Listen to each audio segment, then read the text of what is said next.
Audio test.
Thanks so much. Morning. How are you? Good. How are you doing? Good.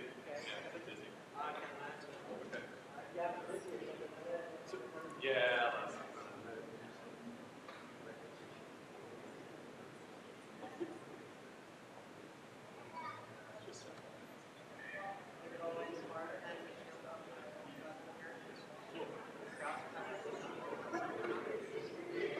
The sheriff's things.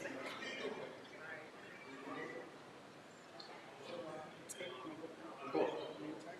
Okay. Thanks.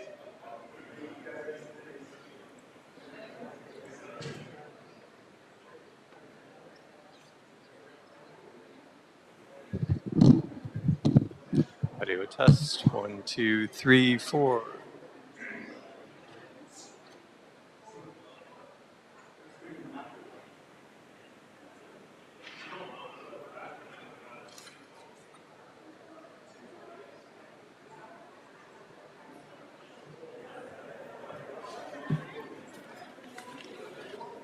Good morning to everyone who's joining us here in the Board of Public Works hearing room.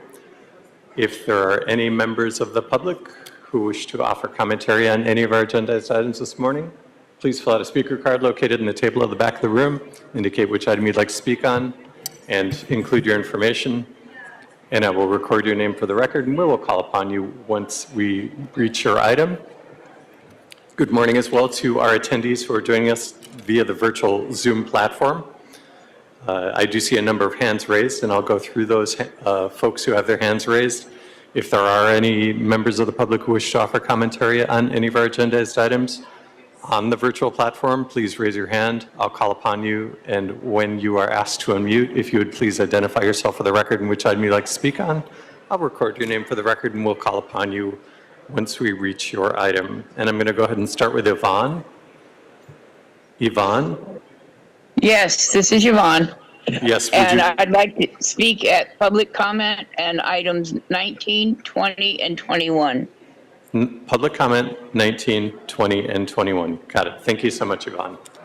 Thank you. Thank you. I'm going to go ahead and put you back on mute and lower your hand. Moving next to Mona M. Mona M. Good morning, TJ. I would like to do public comment this morning.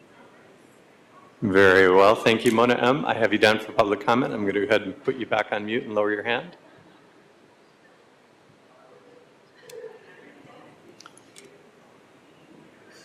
Bob Minton. Mr. Bob Minton. Yes, I'd like to do public comment and all items, please. Very well. Bob Minton, I have you down for public comment and all items. I'm going to go ahead and put you back on mute and lower your hand. Give me just 1 second to move to the next virtual attendee who has their hands raised, and that's Kenny. Just give me 1 second, Kenny.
Good morning. Once again, let's move to Kenny.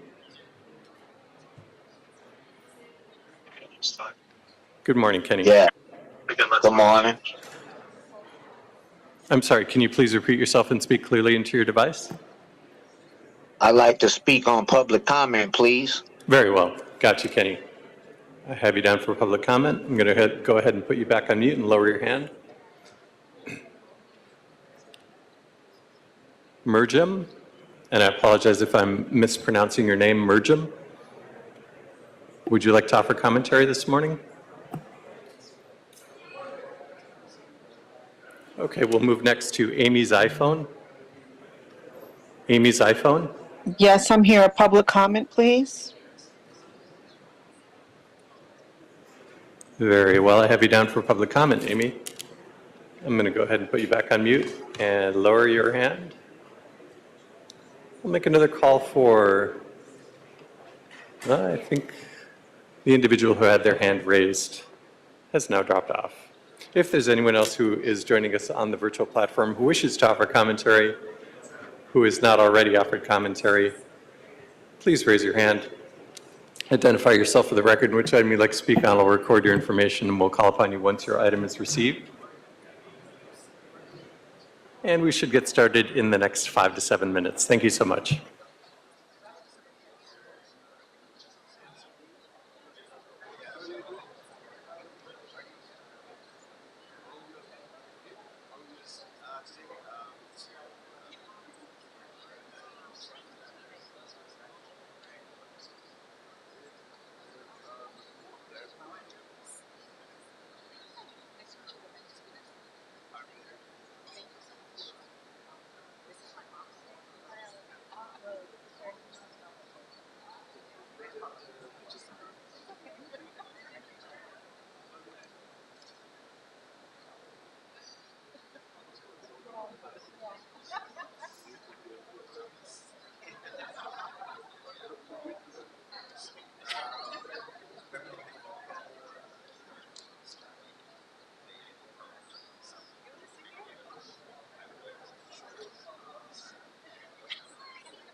Good morning once again to our attendees who are joining us here in the room. If there's any members of the public who wish to offer commentary on any of our agendized items this morning who have not already done so, please fill out a speaker card located in the back of the room on the table. Indicate which item you'd like to speak on and your information and hand it to me. And good morning as well to our attendees joining us on the virtual Zoom platform. If there are any members of the public who have not already done so and who wish to offer commentary on any of our items or public comment, please raise your hand. I'll record your information for the record, and we'll call upon you once we get to your item. I do see an additional hand raised on the virtual platform Zoom user. Zoom user, would you like to offer commentary on any of our items this morning? You should be receiving a pop-up asking you to unmute.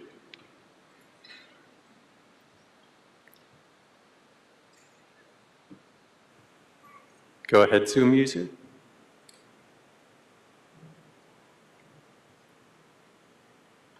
And perhaps we're experiencing some technical issues with Zoom user. If you wish to offer commentary, please raise your hand. Barbara Brody. Barbara Brody, would you like to offer commentary on any of our items this morning?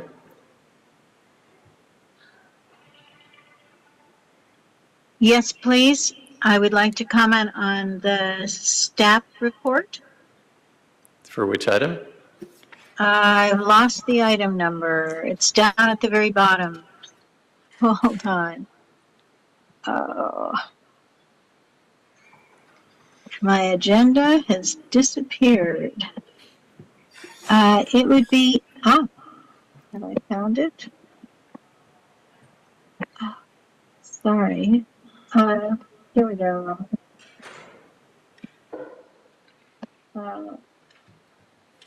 Item number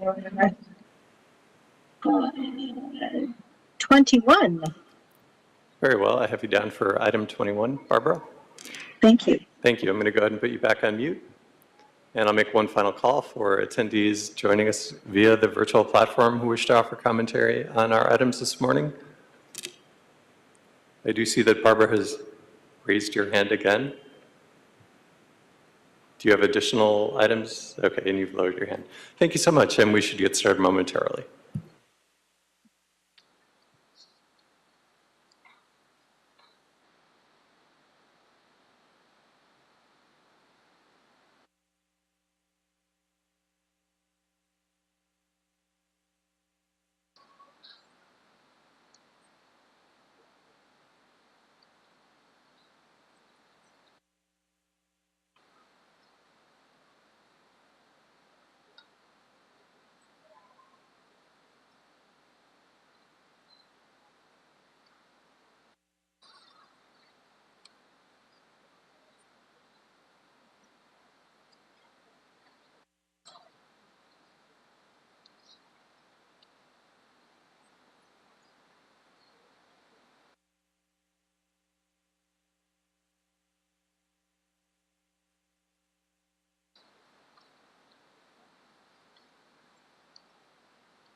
And Vice President Villegas, we are now in record mode.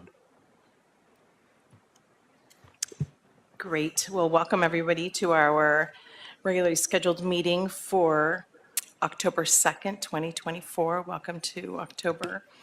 And I'd like to also welcome our newest commissioner, Mr. John Grant, to the board as well. Welcome to our LA City family. I hope you enjoy your tenure here. It's filled with so much good energy and a lot of good work that we do here at the board. So welcome. I also just want to have Mr. Knight just establish quorum, please. Very well. Good morning, Madam Vice President Villegas. This is TJ Knight, Acting Executive Officer, taking role in establishing quorum. Vice President Villegas, President Pro Tem Davis, Commissioner Corsand, Commissioner Grant, and Commissioner Reyes are all present. We do have a quorum. We are also joined by City Attorney Representative Virginia Choi. Once again, I am Acting Executive Officer TJ Knight. Vice President Villegas, we have one speaker card under public comment and all items here in the room. We have speaker requests on Zoom for public comment and all items. And we have no neighborhood council commentary. And we have speaker cards on all items on Zoom and here in the room. Wonderful, thank you so much. Okay, then let's get started with our agenda. What we will be doing, by the way, Mr. Knight, we also will be, for items, I want to say 20 and 21. Yes, I Those are being apologize. postponed till October 30th, is that correct? That is correct. Thank you so much for flagging that for me, Vice President Okay. Villegas. Yes, items 20 and 21 will be continued to October 30th, 2024. Great, all right, thank you so much for that clarification. Today, we are celebrating Latino Heritage Month, and so we will be taking the presentation first, and we will be moving general public comment at the end of our meeting and returning to that. So why don't we get started with our presentation, since we have so many guests today. Welcome, everyone, to our chambers, and let's get started in celebrating Latino Heritage Month. It goes from September 15th through October 15th, and we do have a scheduled tree planting with Councilmember Imelda Padilla on October 12th, as part of our work that we do at the Board of Public Works.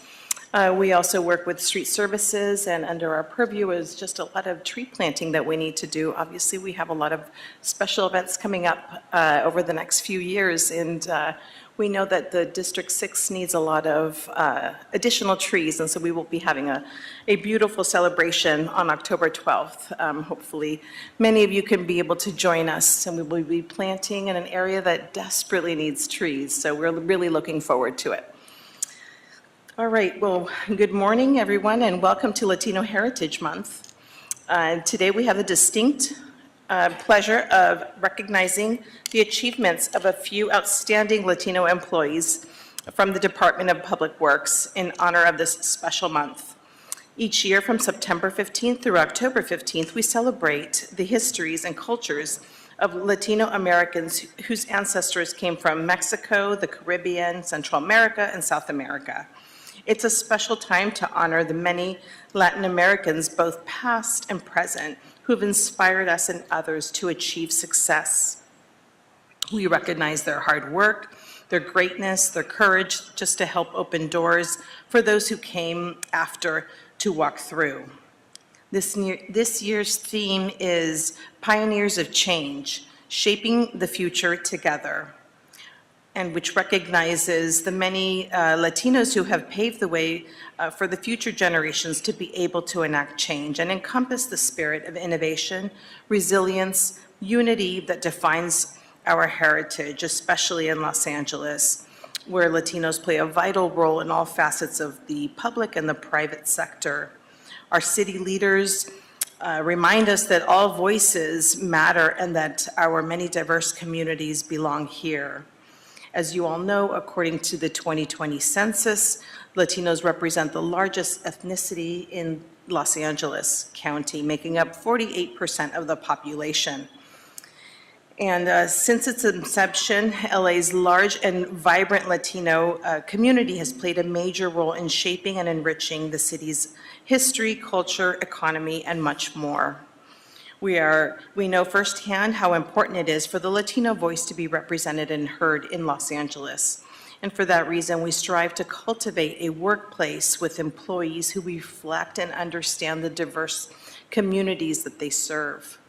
The Department of Public Works draws strength from our diversity from our workforce, and we know that Los Angeles is a better place because of the contributions and the viewpoints of its diverse cultures.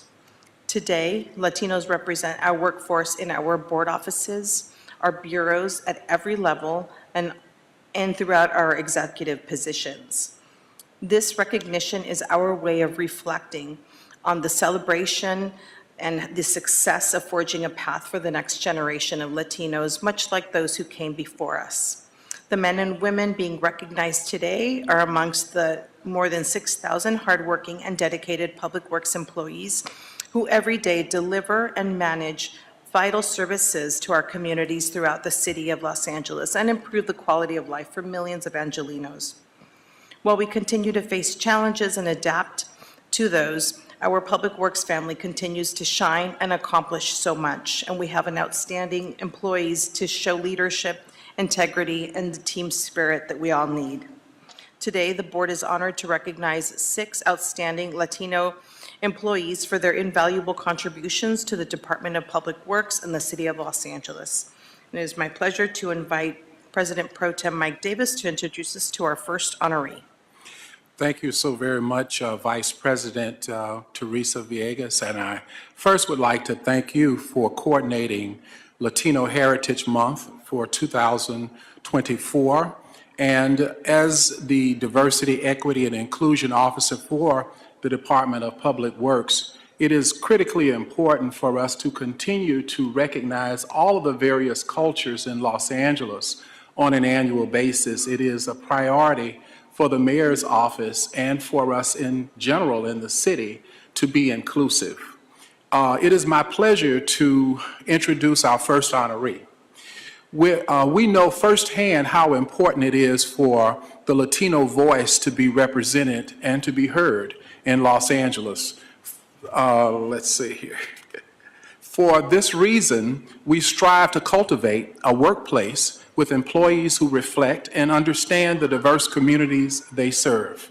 The Department of Public Works draws strength. The first person who we will honor comes from the Bureau of Contract Administration, Sergio Mojadro. Is that correct?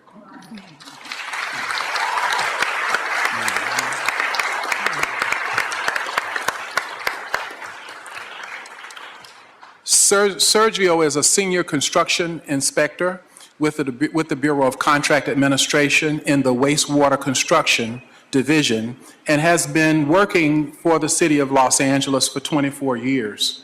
He started his city career as a California State Northridge student worker at the Department of General Services in the Bureau of Standards. Soon thereafter, Sergio was hired as a materials testing technician and continued to attend school. He graduated in 2005 with a Bachelor's of Science degree in civil engineering. He then promoted to a civil engineering associate in the Bureau of Engineering's wastewater conveyance division. In 2012, Sergio transferred to contract administration, where he has been in his current role and works under the division manager, Sephi Wiles, and principal instructor, James Castley. He is currently the lead inspector for North Outfall Sewer 10, a $53 million major sewer rehabilitation project.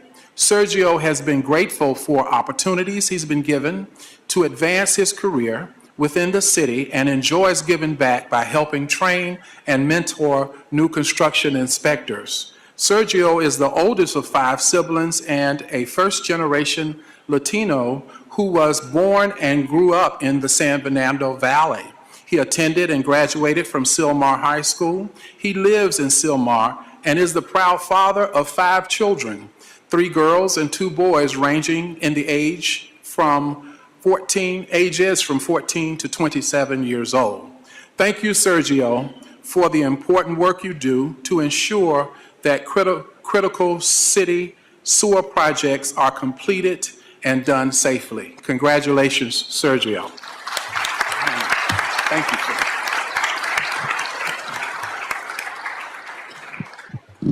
Go right Good ahead. morning, Madam Vice President, Commissioners. Welcome, Commissioner Grant, to the board.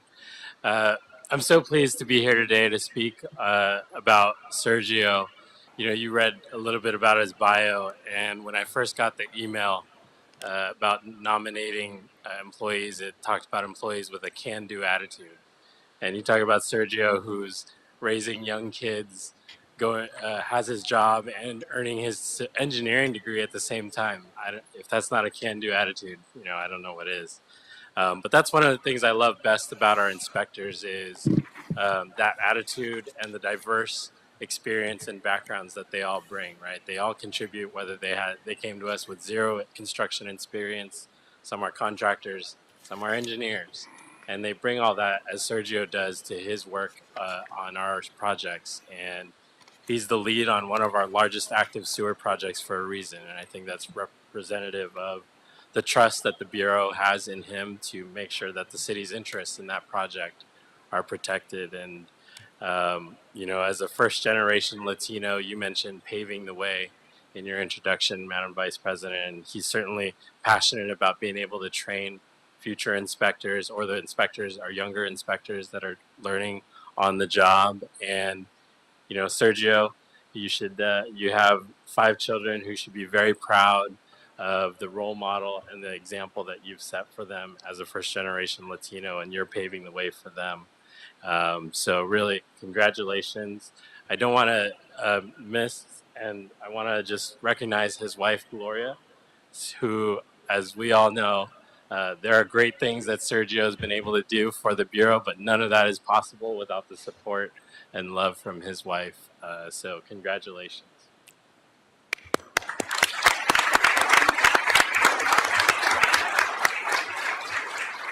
Go ahead.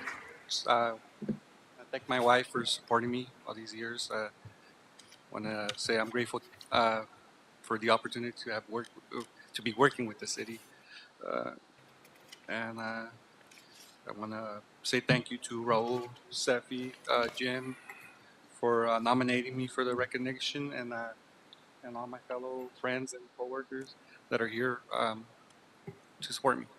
Thank you.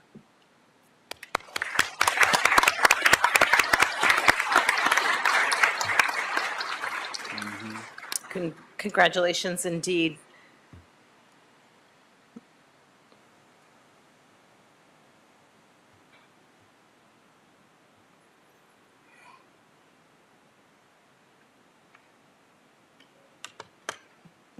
Our next honoree is from the Bureau of Engineering. And I have the distinct privilege to present and honor Armenia Aguilar. Welcome.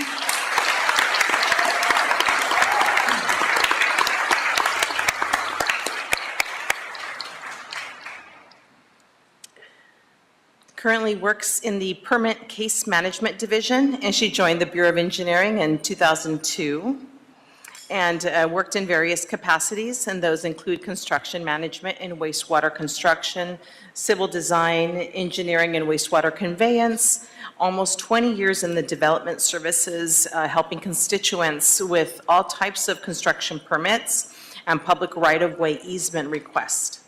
She is one of the most caring staff members, as many have shared over the years.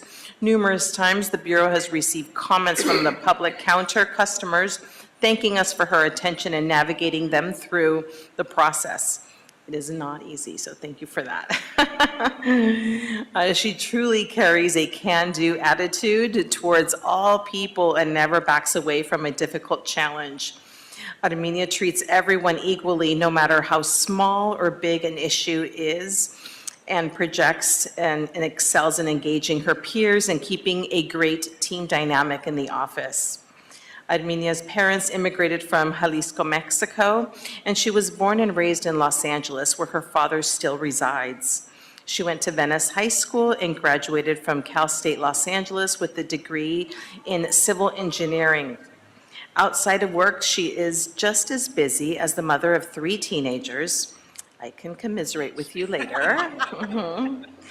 And 4 charismatic dogs. She supports her children and their peers so they continue to challenge themselves and achieve higher ground. The Bureau of Engineering is fortunate to have had such a dedicated engineer in Armenia for 20 years, and we are pleased to have her and recognize her at the board for Latino Heritage Month. Congratulations. Yeah.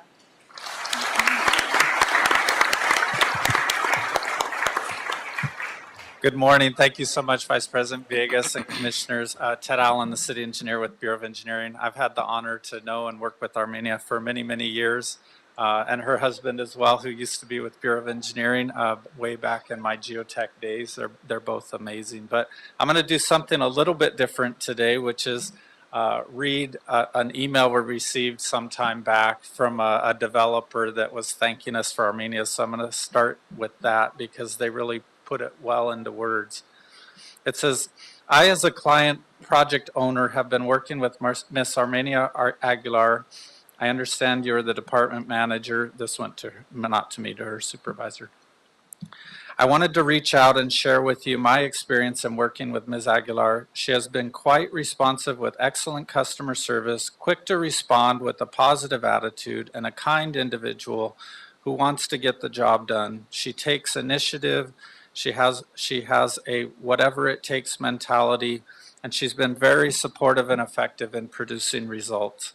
I wanted to reach out to you and share with you my appreciation of her efforts and recognize her for being a great help in this project. I want to congratulate you for having such a staff member and thank you for offering such customer service. People like Armenia need to be appreciated and recognized by all of us. So I thought this put it so well into words, and it's perfect because we're here appreciating and recognizing her today. But you know, for a developer to take time out of their day to write such a nice email, it really shows just how helpful Armenia is. And it's funny because I had written down some words of what I think of when I think of Armenia, and almost all of them were in those 2 paragraphs. I underlined most of them, you know, but positive attitude, professional, helpful, calm, responsive, kind, supportive, effective, excellent customer service. And so it's not just the Bureau of Engineering and her coworkers saying that, but the customers as well. And all of us as civil servants, that's what we strive for, to serve the people of the city. And no one does it better than Armenia, for sure. And so I just want to thank you, Armenia, congratulate you.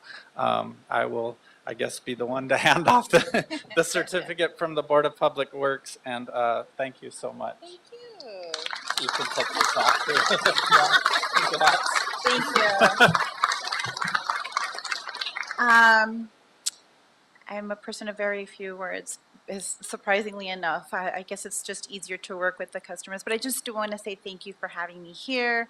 I do want to thank Ted and Hui for nominating me and my coworkers for being here. I'm surprised to see so many of my coworkers who have actually helped me make my job a lot easier. I have been here for over 20 years in development services, and as challenging as that might sound, I think it might have a little bit to do with personality, and I think I get that from Dad, so I have to thank him for that too.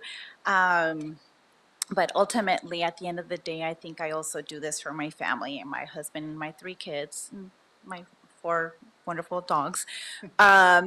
But I feel like the City of LA, Bureau of Engineering, Public Works has given me such a wonderful opportunity to be somebody that anybody can strive for. I've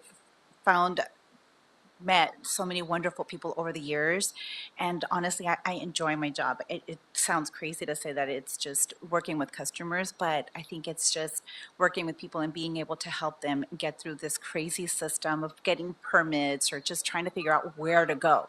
So, and a lot of those are the Latino community who don't speak a word of English. So it's just nice to be able to help guide them through. So thank you for having me here. Thank you to my coworkers, and I appreciate this honor. Thank you.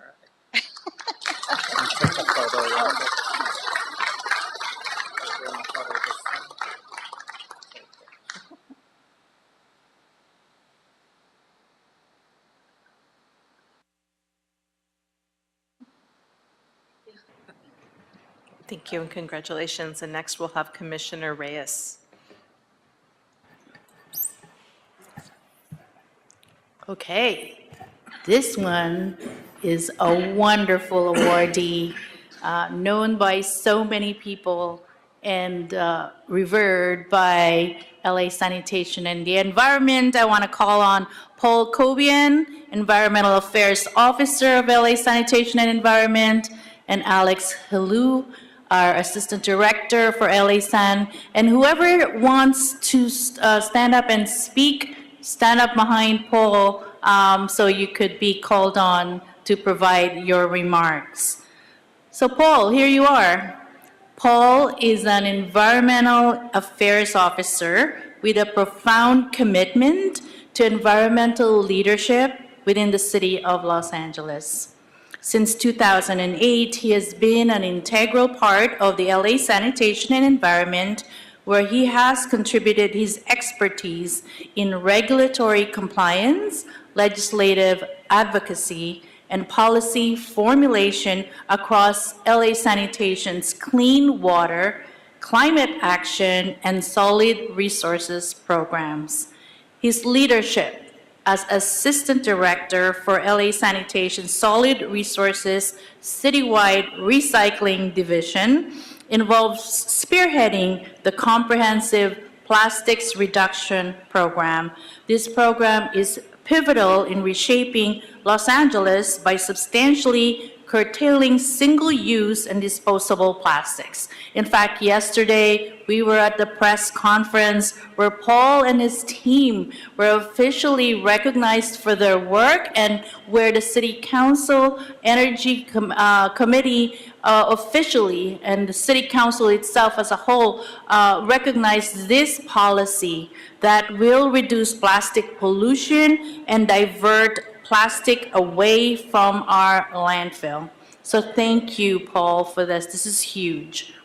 With a master's in engineering management and a bachelor's in chemical engineering from Cal Poly Pomona, Paul drives impactful sustainability, combating climate change, and championing initiatives aimed at fostering a greener, more resilient, zero-waste Los Angeles. We thank you, Paul, very much for your dedication and continuous work in helping move the city to become zero waste, and congratulate him on this recognition. So zero is a good number here for us here in the city of Los Angeles when we're talking about waste. And Paul, you are a stalwart leader. You rock this position. Thank you so much for your commitment. And now, Alex, your turn on the podium. And congratulations. Well, good morning, Honorable Commissioners Villegas, Davis, Reyes, Commissioner Fersan, and Commissioner Grant. You picked up the perfect day to start at the board. You're seeing a sample of the amazing work that the city employee do day in and day out. But today we are here to honor Paul Cobian. As we celebrate Latino Heritage Month, LA Sanitation and Environment wants to take a moment to recognize the remarkable contribution of Mr. Paul Cobian. Paul's dedication, talent, and leadership have made a lasting impact on LA San team and our entire organization. Yesterday, as Commissioner Reyes mentioned, the Los Angeles City Council voted for the most comprehensive plastic report in the history of the city of Los Angeles. This program was prepared by none other but Paul Cobian and his team, and I think the city owes them a debt of gratitude. Paul embodies the values of hard work, resilience, and commitment, which are deeply rooted in the rich cultural heritage of his parents and the Latino community. Paul's unique perspective and unwavering determination have helped drive the success of LA San and foster a more inclusive workforce. Today, we are especially honored to have his family with us here today. His wife, Connie, their 3 children, his sister, his brother-in-law, and his mother-in-law. We know that the supportive family is invaluable, and Paul's dedication is a reflection of the strength and love he shares with his loved ones. Many of us leave in the morning and our kids don't know what the parents do. So for the children of Paul, I know JJ is too young to understand me, but I would like to tell you that you should be extremely proud of your dad. As you watch the Olympics in 2028, please remember that the success of reducing plastic waste at the events, as Commissioner Reyes mentioned, the Zero Waste Olympics, is really great, is directly related to the policies and the programs that your dad, Paul, has helped develop and will shape generations to come. Again, thank you all for being here to celebrate this special moment with us. We are grateful to Paul's effort and proud to celebrate his achievement during this important month. Thank you, Paul, for your continued contribution and for being an inspiration to all of us.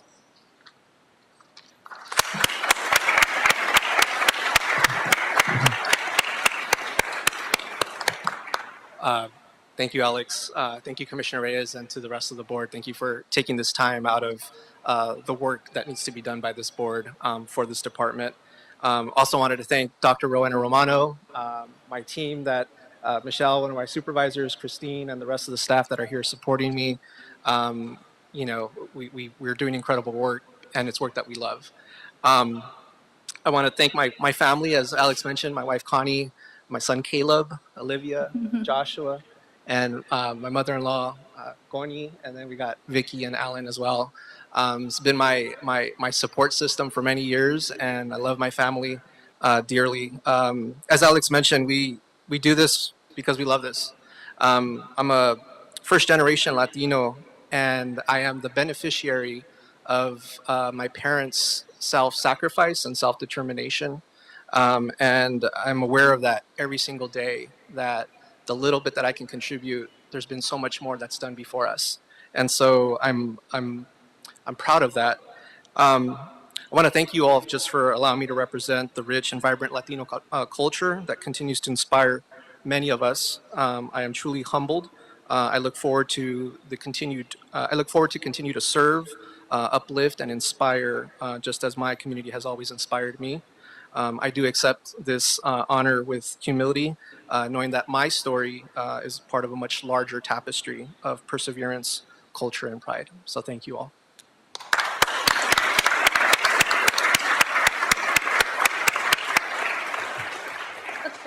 I'm going to go off protocol. We're sanitation, Commissioner, so we always break the rules, but we're the best. So I'm going to have Commissioner Reyes introduce this one. Thank you. I think it comes better for you. Come on, Paul. Thank you. Thank you.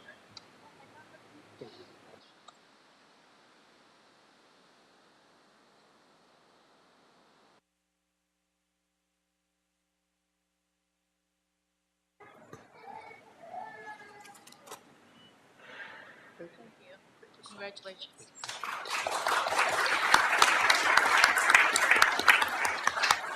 And now we'll turn the floor over to Commissioner Corsan. Thank you. Welcome and congratulations to all of the faces who are probably new to this room.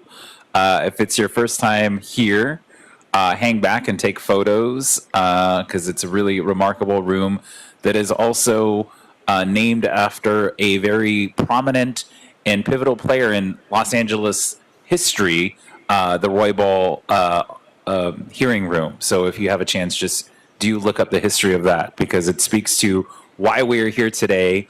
And before I introduce our Bureau of Streetlights honoree, I just want to take a minute just to thank you for all of your work.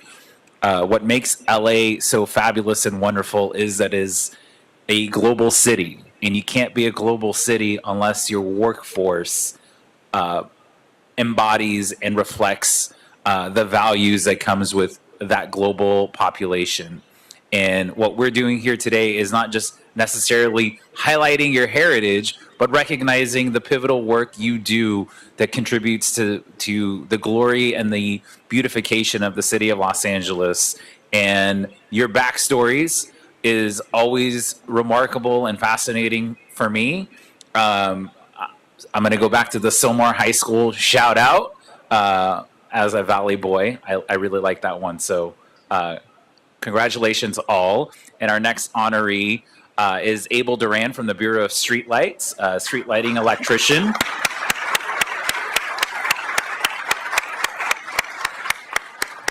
I think he sat all the way in the back so we would all clap while he was making his way up to the front. Abel began his career with the Bureau of Street Lighting in 2015 as a Union Hiring Hall traffic signal electrician. And in 2017, he was promoted to a civil service position as a street lighting electrician. Prior to working for the city of Los Angeles, Mr. Duran worked for Dyna Electric.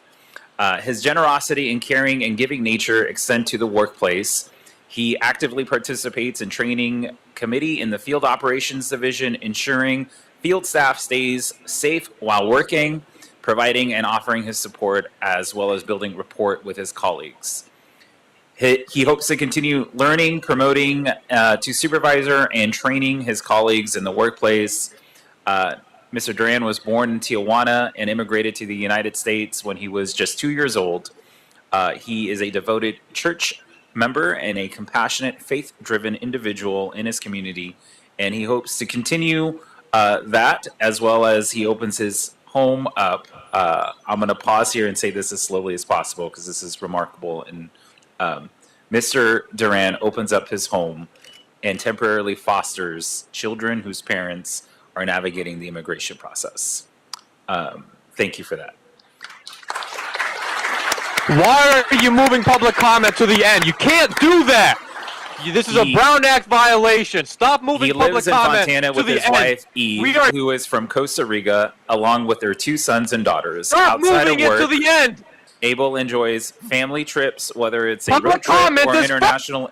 I apologize, Commissioner Stop Forsan. moving public. We have a And Zoom finds user. personal The world joy. is watching you. I Stop would moving encourage it to the presiding officer TJ, to you warn know this is illegal. user Bob Minton. This is a Brown. This is his first warning.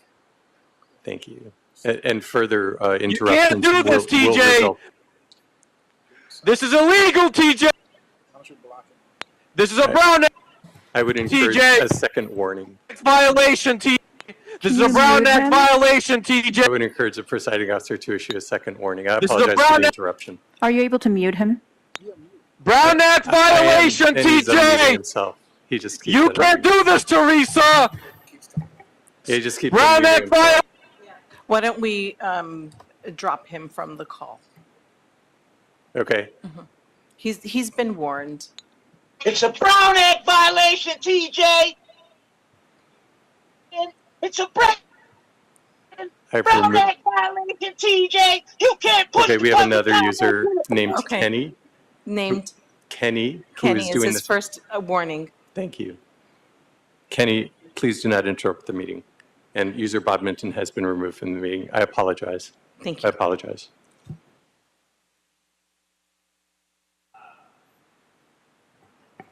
With that, you see the pivotal work you all do highlighted in the public comment and what you're faced with on a daily basis, as we're faced with daily basis, the obstacles that come in the workplace. And I would imagine for Mr. Duran, as a streetlight technician with so many streetlights out, it's a constant barrage when you're out in the field. And part of the training of your colleagues is patience when dealing with constituents. So back to Mr. Duran. He lives in Fontana with his wife, Eve, who is from Costa Rica, along with their 2 sons and daughter. Outside of work, he enjoys family trips, whether it's a road trip or international adventures, and finds personal joy in wearing Crocs. Not today. Watching suspenseful thrillers and snacking. Thank you, Mr. Abel, for your important work that you do in helping maintain the thousands of streetlights in the city, and congratulations on being honored.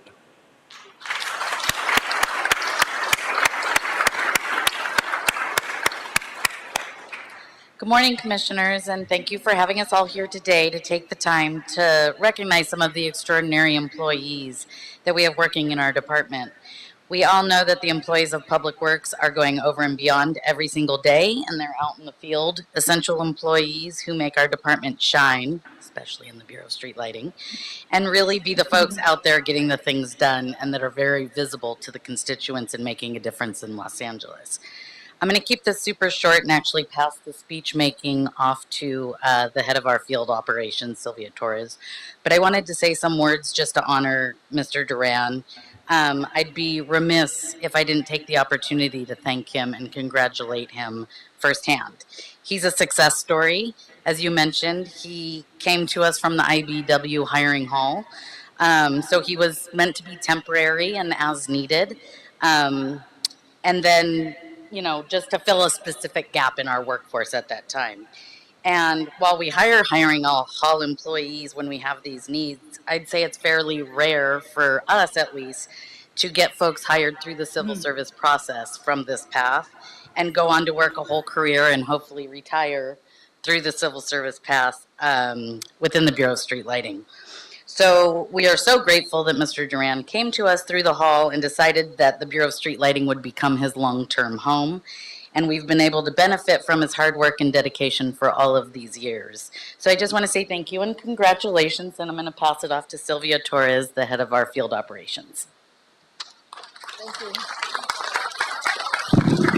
Good morning, Commissioners. We are thrilled to honor Abel Duran, whose unwavering dedication and hard work shines brightly with our team. With a commitment that extends beyond the workplace, Abel Duran selflessly dedicates his time to training colleagues, ensuring their growth and success. Known for his unwavering dependability and tireless work ethic, Abel consistently goes above and beyond, often spending some of his personal time to train and support his co-workers. His significant contribution to co-location and NCM districts, along with his vital role in the Barmonica projects where streetlight poles were installed at our Field Operations Division, reflects his dedication to improving our community. Additionally, his expertise in LED conversion and transition from high voltage to low voltage circuits has been invaluable. Beyond his remarkable skills, Abel has a warm and inviting spirit, often sharing snacks and stories from his fishing adventures and from his camping trips, spreading joy and camaraderie in our workplace. Congratulations, Abel. Thank you. I have one of his supervisors who wants to say something. Good morning, Commissioners. I just want to say a few words. I'm Abel Duran's immediate supervisor. Good morning, Commissioners. Today, during Latino Heritage Month, I would like to honor, recognize, and celebrate Abel Duran, who is a pillar of not only his city family and colleagues, but also his community. Abel is a hard worker, always ready to step up to the plate and work with his colleagues to accomplish the tasks at hand. He is dedicated to empowering and supporting his colleagues so that they can be the best in the workplace by imparting to them his strong institutional knowledge and work expertise, in addition of being a member of our community and our safety and training committee. Abel, you are a great asset to my team and a pleasure to work with. Congratulations. Thank you, Commissioner.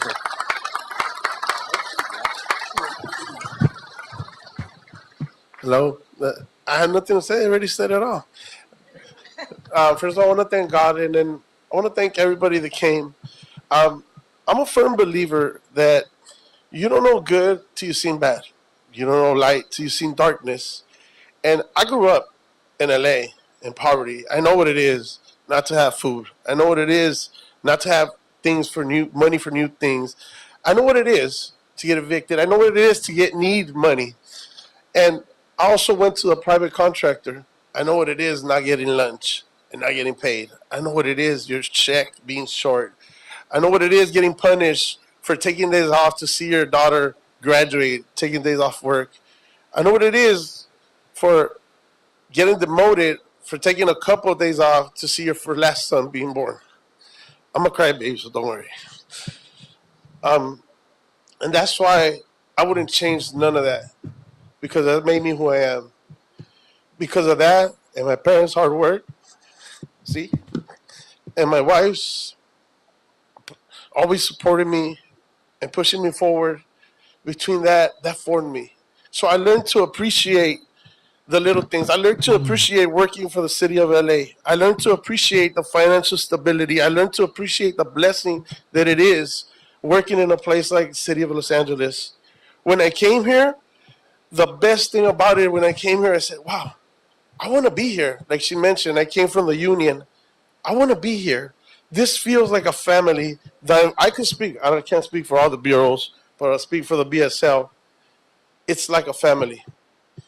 You go there, and then on the tailgate meetings, you see it. They're all talking to each other. When somebody has financial need, they go, they put money together. Somebody in their family died, they put money together. They support. Anybody brings the fundraisers, they support it, they give it. I'm like, wow, this is where I want to be. People talk to you, they want to change. I want to appreciate everybody in the bureau. I know my crew's over there, Sylvia, for giving me that opportunity. And it goes beyond that. The Bureau of Streetlight is not for me.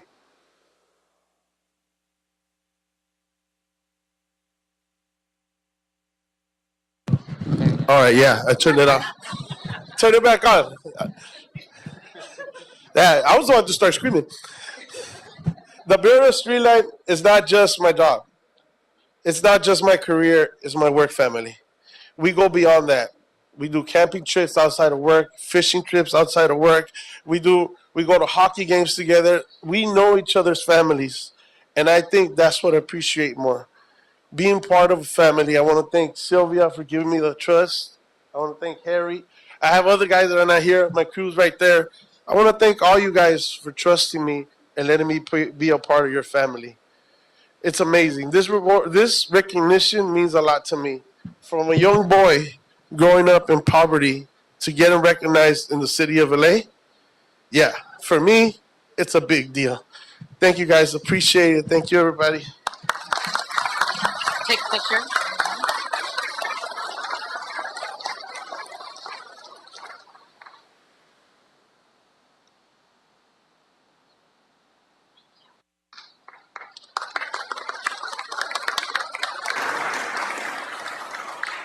And Commissioner Corsand will do Streets LA as well.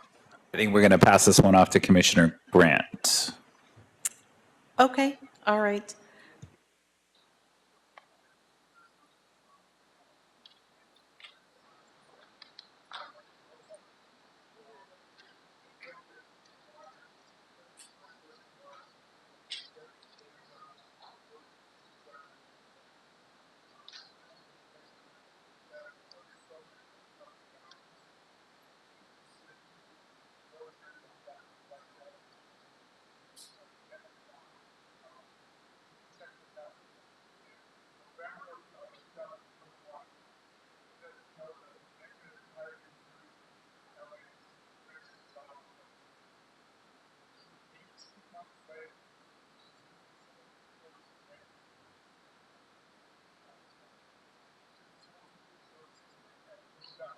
Initially, she was pushed on the payroll as an accountant clerk.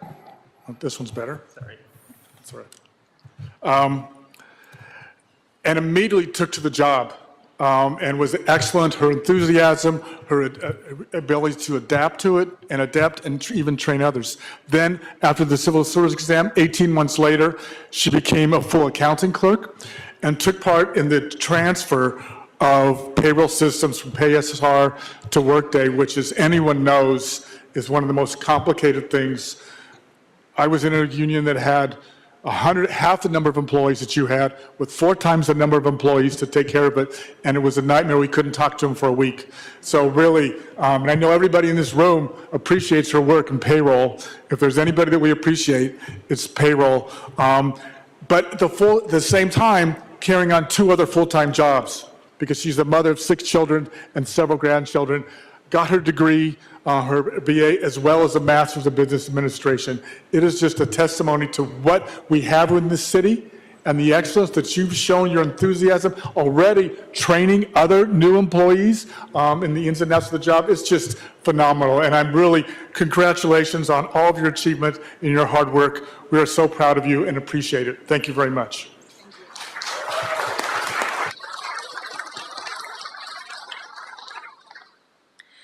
Thank you, Commissioner Grant, and all the commissioners. I'd like to, my name is Rose Karagizian. I'm here on behalf of myself as well as my supervisor, Stephanie Clements, who's our assistant director. And, today we're celebrating a lot of Latinos and Latinas, employees of the city of LA that make very great accomplishments and they have great accomplishments and make many contributions to the city of LA through their hard work and dedication. And Rebecca is similar and exemplary in the same facet. She is, we're honored today to celebrate her. She's a very special Latina that's part of our family at the Bureau of Street Services in our payroll section. She is not only one of our employees, but a great friend to me. She's been working with us since 2021. I've known her since the first day that she started working for the Bureau. And she is she always has a can-do attitude. She goes above and beyond. And in terms of workday, we all know how difficult that was. And she was able to do all the testing, do all the hand-holding and all the customer service to our internal customers, to all our divisions, to help make sure that we are paying everyone accurately and on time. It's really important. She provides excellent customer service. She goes above and beyond.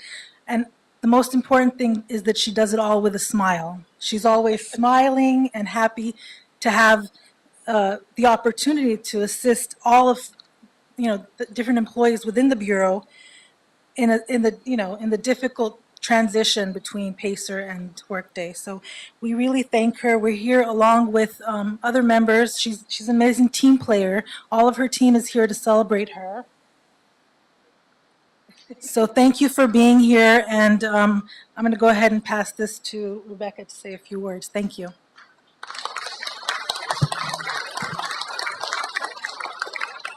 First, I want to say thank you for having me, and I'm honored to receive this recognition, but I'm also honored to, oh my God, it's okay. But the biggest honor is to work for the city of Los Angeles. That in itself has been a blessing for me and my family.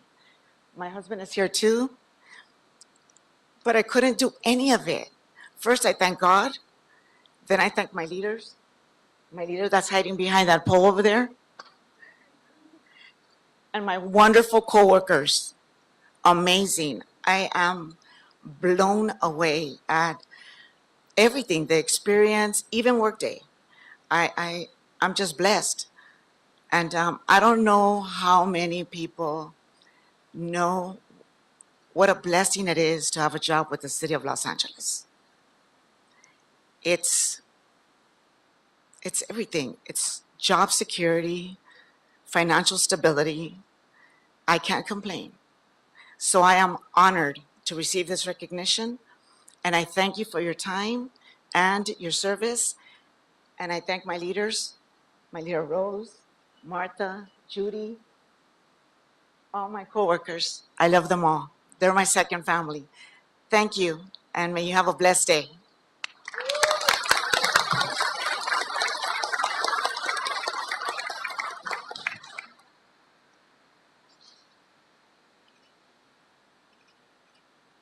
Was that my good side?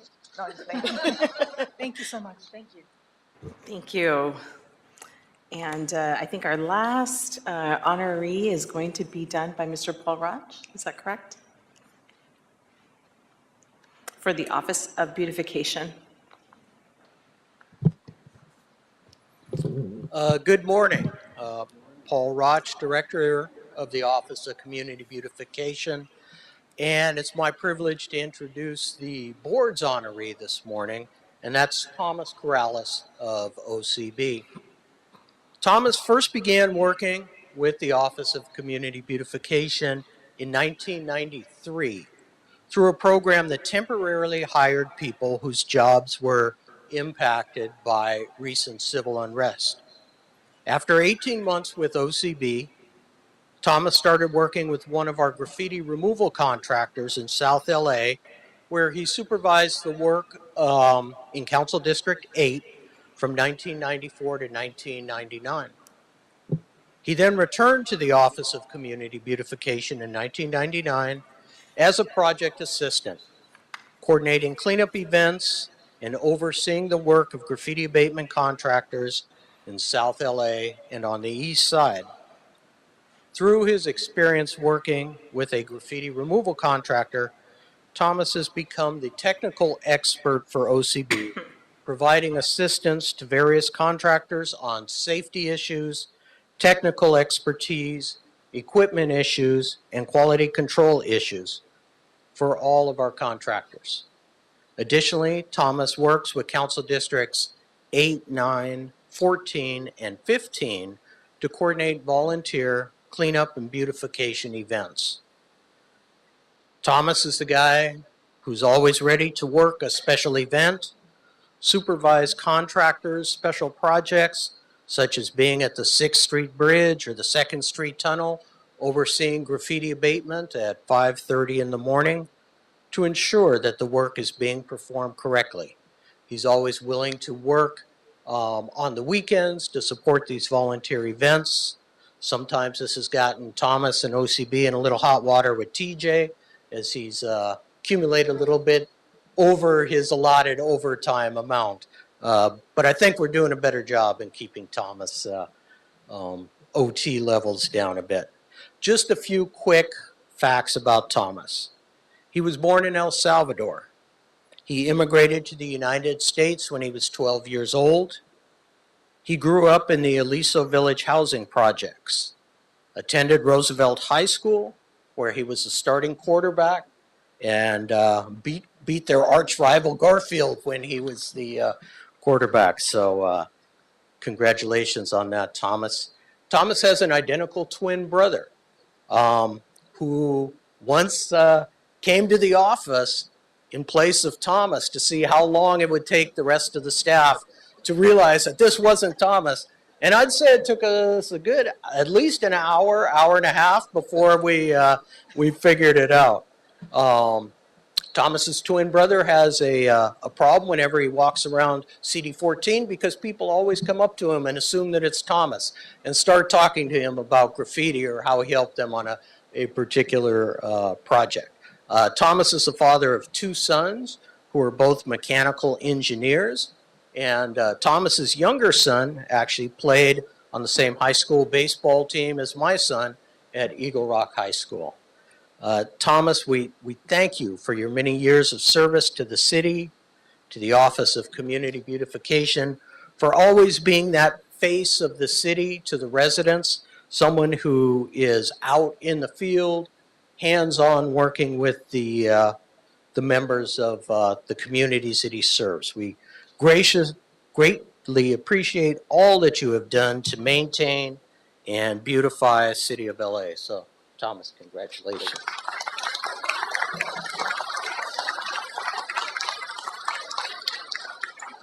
I have tears. Thank you, commissioners. Thank you, Paul, for this recognition. Thank you to my co-workers. I think, sorry, it's just, I've got through so many things that being here is just a blessing. Thank you. Thank you so much.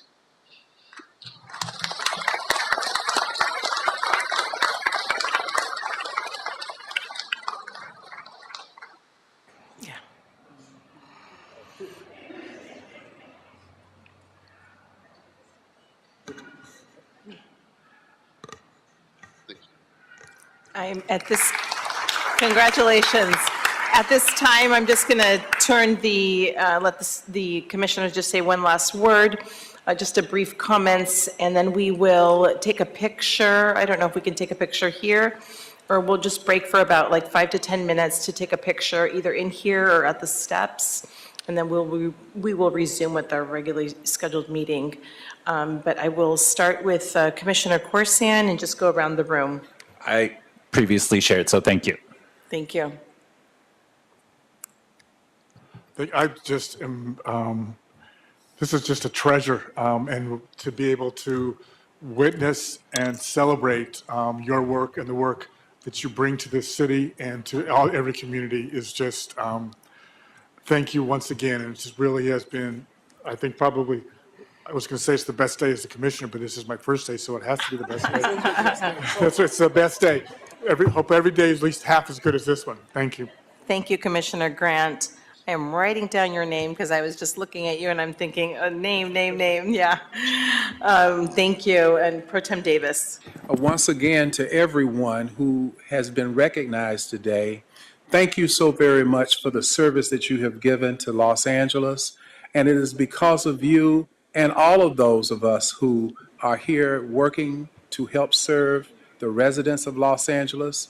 This is what makes the great city of Los Angeles what it is today. It's the second largest, one of the most effective and efficient cities in the United States of America, but it would not be so without the Latino community at the core of this city, making it what it is today. Once again, thank you and congratulations.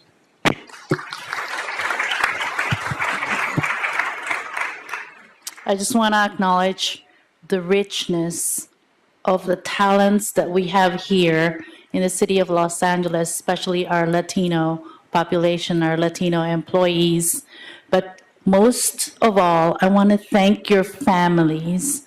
They're here today. They're a witness. They're a testament to your hard work and dedication. They're your support system.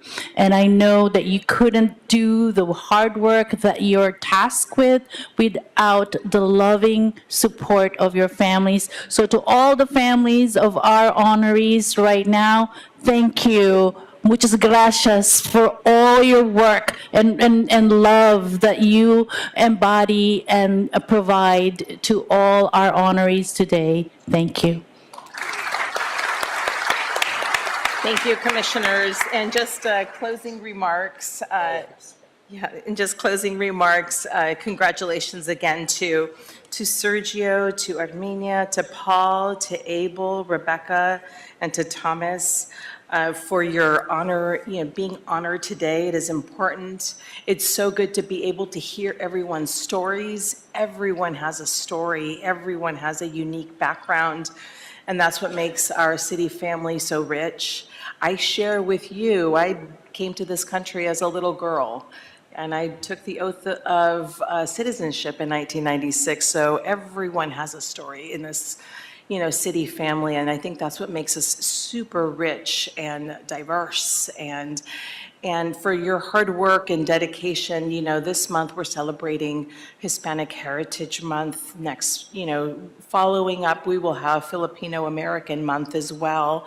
We also do, other cultures, and I think it is important to be able to recognize and to be able to outline all of the work that you all do, because that's what our city family does. We just come together and we're able to provide our best and be able to have a lot of gratitude for the jobs that we have, honestly. And I'm so grateful for those families that were able to come today and to see your husbands, your brother, your family member just being honored today. It's just such a treasure. And as we conclude today, just a big congratulations to all of our honorees, and hang your certificates up high, where you're at, in your cubicle or in your office or wherever, or at home. Just be proud of it, because these recognitions are significant and important. Congratulations, everyone. Thank you.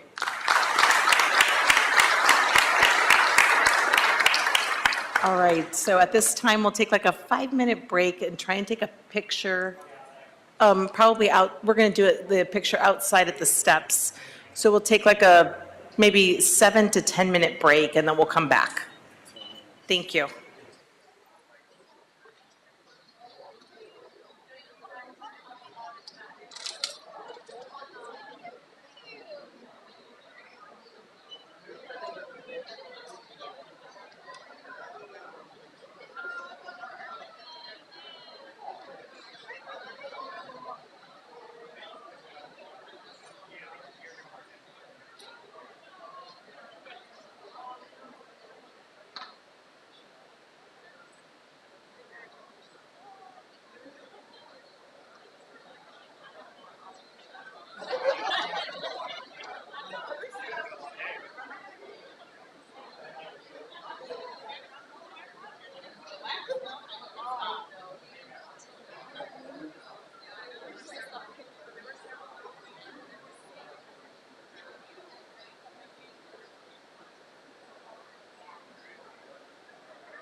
Vice President Villegas, if you like, I can go ahead and put us back into record mode and reestablish quorum. Excellent. Wonderful. Thank you so much. All right, commissioners, let's go back and do an approval of the minutes for Wednesday, September 18th. Can I please get a second to my motion to approve the meeting minutes for September 18, 2024?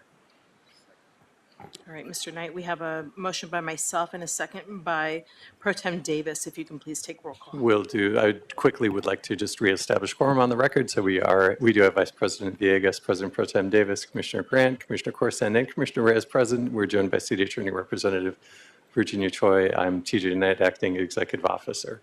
And so I'll take a roll call vote on approval of minutes for September 18th, starting with you, Madam Vice President. Aye. President Pro Tem Davis. Aye. Commissioner Grant. Commissioner Corson. Aye. And Commissioner Reyes. Aye. And the minutes are approved unanimously. Okay, thank you. All right, then I just want to remind everyone that there's 10, I guess a total of 10 minutes for agenda items. And we will be taking items 1 through 11 together. And if we have public comment on those, if the public can identify which item they're going to be speaking on.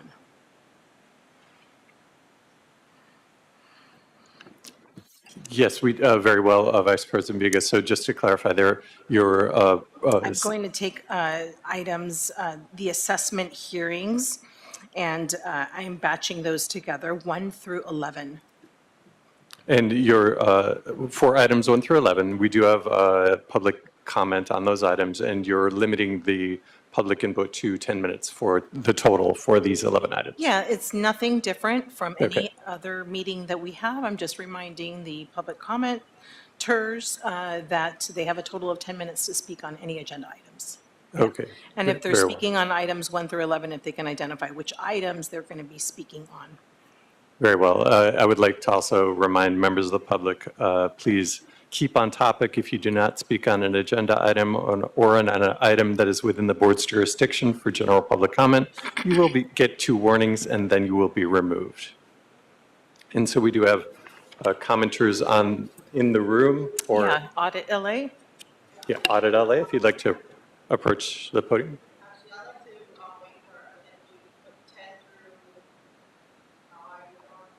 Okay, so just so I understand what you're saying, you will not be speaking on items 1 through 11, or you will? Okay, it's items 1 through 11. Those are our assessment hearings, and we're taking those together. And if it is your interest in speaking on items 12 through 19, okay. Then you will be given time to speak on items 12 through 19? Yeah, total. Correct, yeah. If you like, we can move next to our virtual Yes, please. attendees who have expressed that they want to offer commentary on items 1 through 11. We'll start with Bob Minton. Is Bob Minton back in the room? And we'll move next to, we don't have any other commenters who identified that they want to speak on items 1 through 11 who indicated that they did earlier. However, I do have hands raised on the Zoom platform. I can start calling them out to see if they wish to offer commentary on items 1 through 11 or if they're interested in public comment. Amy's iPhone, you've indicated that you wish to offer commentary on public comment. Would you also like to comment on on any of the items 1 through 11? And I don't see Amy unmuting. We'll move next to Zoom. Amy, go ahead. Yes, just a moment. Yes, just a moment. Yes, I'm here. I'm here. So I'm asking if you would like to offer commentary on agendized items 1 through 11. Yeah, I had to plug my earphone in. I can say a few things. I'm going to say that I'm concerned with the infrastructure of the whole city as a whole because you haven't removed planters on the L. Ron Hubbard Way. Please stick to the topic at hand. Items 1 through 11 are all assessment hearings for lights. Well, you need to assess the situation of your infrastructure and what's going on the water waste that was going on L. Ron Hubbard Way and the Scientology buildings because it's dangerous and that no one has gone by and inspected that to assess what's going on in your public works department. It seems like you're turning a blind eye and nothing's being done. I don't see any kind of action. I just see all talk and yes, yes, yes to all of us. And that's it. I'll yield back my time to Can you to please speak on just public identify comment. whether you wish to offer comment for items 1 through 11, please? I'm just wait till the end and I'll go speak on the public comment. Bye. Oh. All right, City Attorney, do we still count the comments that were made as towards her 10-minute total speaking ability? I don't think so. She was not very clear as to whether she was identifying topics to speak on or whether this was her public comment. So Then we'll it's on just us to be able to get that out of her, and we did not. Is that correct? Correct. So we'll just give her Okay. time. I did ask her to stay on topic, and I did repeat that we were on assessment hearings. We'll just give her comment time back just because it was not clear whether she was identifying topics or whether she was just moving on to public comment. Very well. All right, do we have any other speakers? We do not have anyone who has indicated that they wish to offer commentary on items 1 through 11, but give me 1 second. We do have 3 more hands raised. Let me ask if they wish to offer. Zoom user, attendee named Zoom user. Would you like to offer commentary on agendized items 1 through 11 this morning? I'll wait till public comment. Very well. I have you down for public comment, Zoom user. Thank you. Leah Safian. I apologize if I'm mispronouncing your name. Leah Safian or Safian. Would you like to offer commentary on items 1 through 11? Yes, I would. On particularly item number, I believe it is for it's either 8 or 3 that has to do with the assessment hearing on Fountain Avenue. Go ahead. I just want to let y'all know that around May of this year, there was a gentleman by the name of Wendell that he Aren't basically we was just out there. identifying which topics he would like to speak on, or are we going straight to general public comment? No, I'm identifying item number 10. I'm giving public comment. We're going straight into the commentary on items 1 through 11. So public comment has not been opened yet. We're starting with items 1 through 11 taken together with a maximum time limit of 10 minutes for commentary on items 1 through 11. And so I'm going through the hands raised to see if they would like to offer commentary on items 1 through 11 before we hear the staff report on items 1 through 11. If they wish to offer commentary and they're prepared to offer the up to 2 minutes commentary, we can hear it right now. I just thought you were identifying individuals first and then letting them go, but we can go straight to that. I just want to make clear to the speaker, you should identify specifically which item. You said 3 or 8. Please make sure you identify the specific ones. Is it 3 or 8 or 3 and 8? Oh, I apologize. I was referring to item number 10. It's the one that lists the assessment hearing on Fountain Avenue. Is that all right to make public comment on? Yes, go ahead. You have 90 seconds left, Leah. Okay. Thank you very much. So in May of this year, a gentleman by the name of Wendell was walking down Fountain Avenue. And what you need to know about Mr. Wendell is that he publicly took a shit in the fucking street and right by Scientology. And his stuff, by the way, was found on Scientology property. And he vigorously masturbated in front of a fucking minor. We know his full Thank name you and so his much for address, your and we know comment. that he's paid off by Just for Scientology. clarification, And you we're on guys refuse to assessment charge him hearings. with indecent exposure. This guy was vigorously masturbating on Fountain Avenue and taking a shit in front of a minor, and you guys continue to let this stuff go as if it's not going to be known by the public. An LAPD officer was even there and refused to charge him and put him on the sex offender registry for literally taking a shit in public, exposing himself to a minor, and masturbating in front All of right, a caller, fucking minor. this is your first warning. This Please is stay what your on committee topic. does. If you guys do not support stay on child topic, rapists I and will have to child remove you from the indecent meeting. exposures. This isn't going to go away. You think this is, but it's not going to go away. You're supporting child molesters. All That's right, your we're done legacy. with this. Thank What's your you. neighborhood going to think about that? Yeah, we're done. What is your neighborhood going to think about you supporting child? Can you please get him off of our Zoom? Yes. Thank you. And we have one more hand raised. William Jason Jefferson, would you like to offer commentary on items 1 through 11 on our agenda this morning? William Jefferson, I see your hand raised. Yeah, public comment. Okay, very well. Thank you. When we reach public comment, I will call on you. I'm going to go ahead and lower your hand and put you back on mute. And that concludes public commentary on items 1 through 11 this morning. Thank you. All right, and before us, we have Mr. Flamenco that will be presenting on this item. And Mr. Flamenco, I'm going to read items 1 through 11. I'm just going to read the assessment area that they will be taking place, and then you can provide us your report. So for item number 1, it's in Council District 14, and it's an assessment hearing for Mercury Avenue and Beryl Street. For item number 2, it's also in Council District 14, and it's an assessment hearing on Topaz Street and Prebris Street. Item number 3, it is a assessment hearing for Mercury Avenue and Boundary Avenue.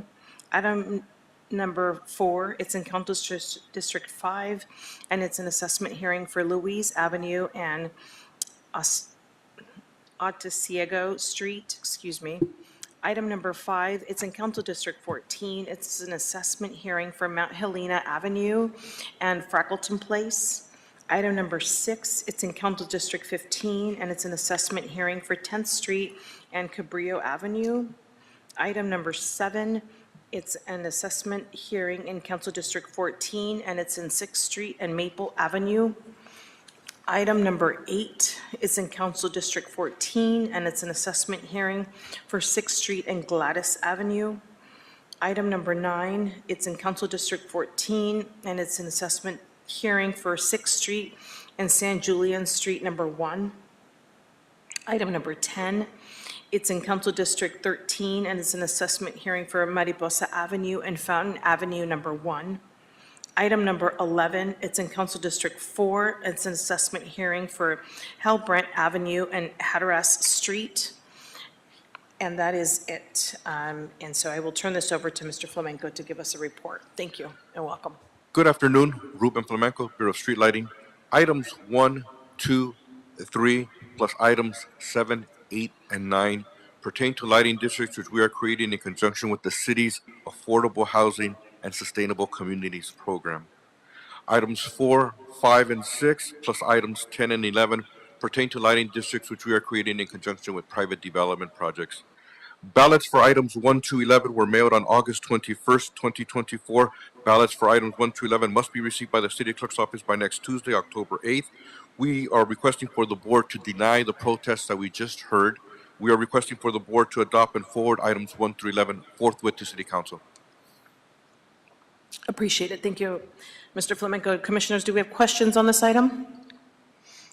Just for clarification, if you could just put it for the public to know, when you say for assessment hearings for affordable housing, will that assessment be placed on the owners of those affordable houses, or will those be placed on the tenants?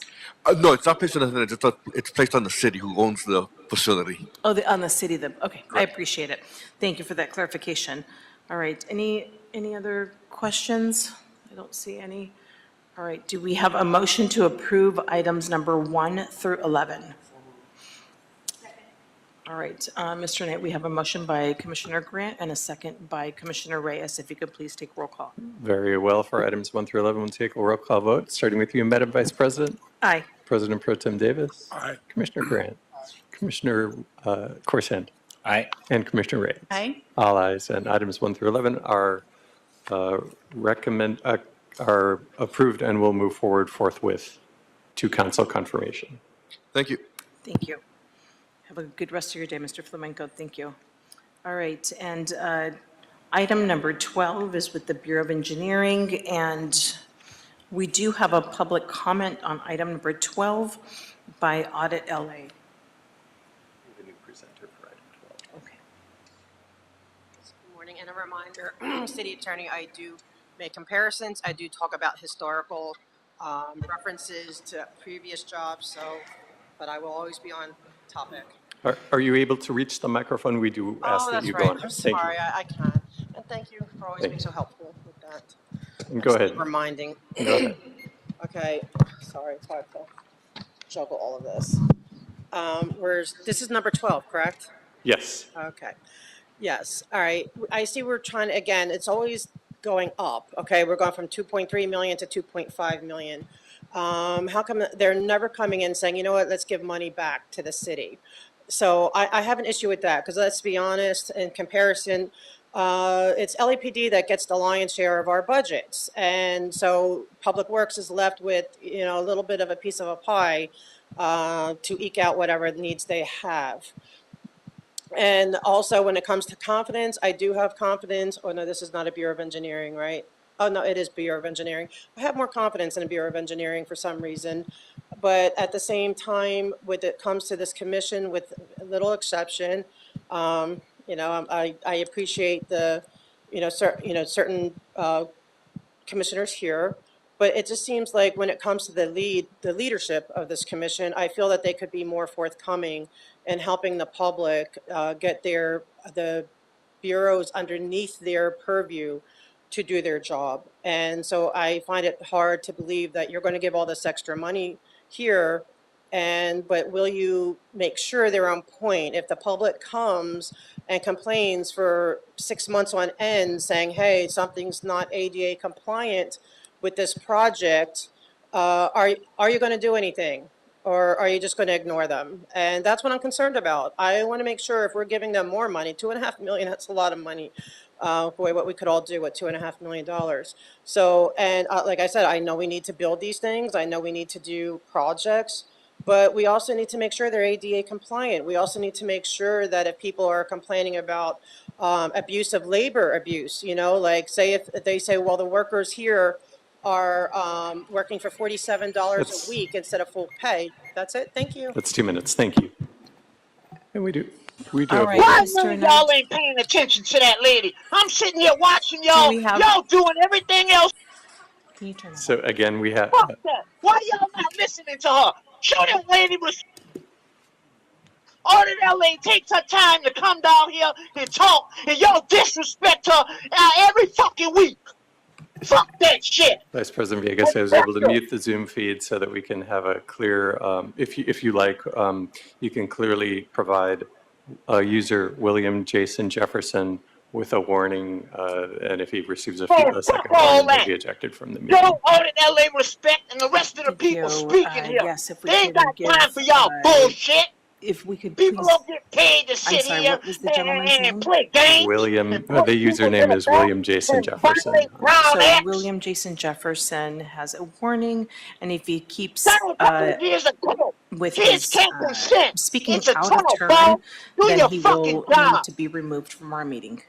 Thank you. So I'm going to go ahead and allow the Zoom input to go back online so that we'll hear. Do you have others that are here on Zoom? I do have one other user who has indicated that they wish to offer commentary on this item. He was earlier asked to leave the room, but he could be back in, so I will call his name out. Okay. No more kids in Scientology.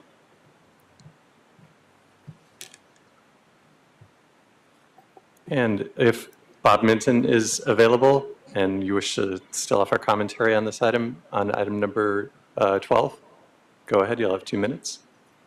And it appears he's left the room. Okay, thank you.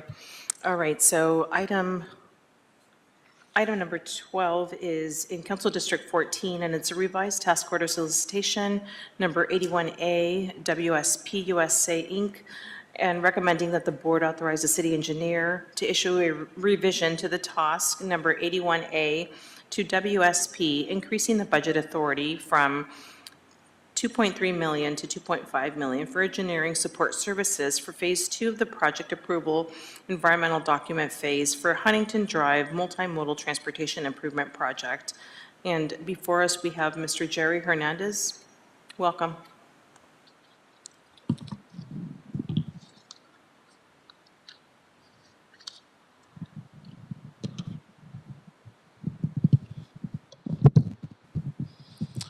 Hey, good morning, Commissioners. My name is Jerry Hernandez, Senior Civil Engineer with the Bureau of Engineering, Street Improvement Division. I'm here to report on the task order 81A to WSB USA.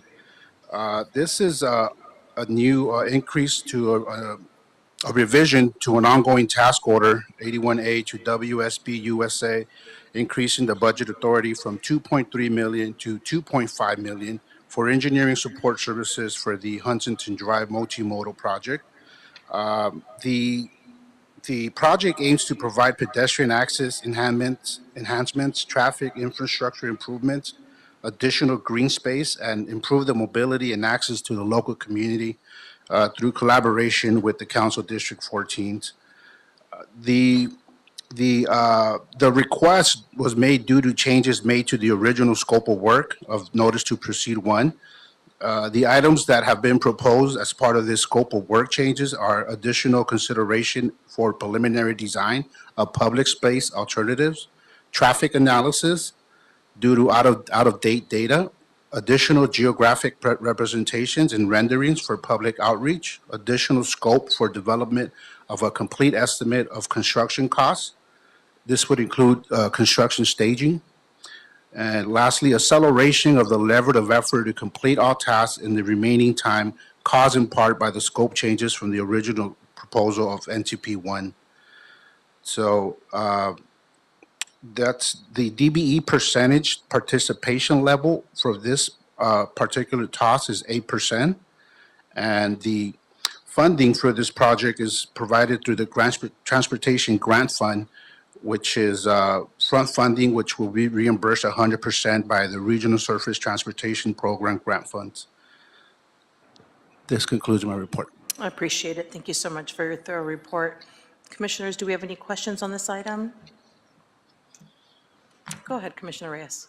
Just a clarification that this contract will expire November of 2024. Is that correct? And what the changes that we're doing right now with the additional money will be covering the work that is needed to complete the task by November 2024. And if they're not completed, what will happen? Can you just clarify? Yeah, great question. Yes, that is true. The contracts are set to expire this 2024. The reason that they would like to issue this particular task order is to be able to get the project into a pre-design phase for that the new list would come out. We would have this sufficient information to better put the project in a better situation for the next task order that comes.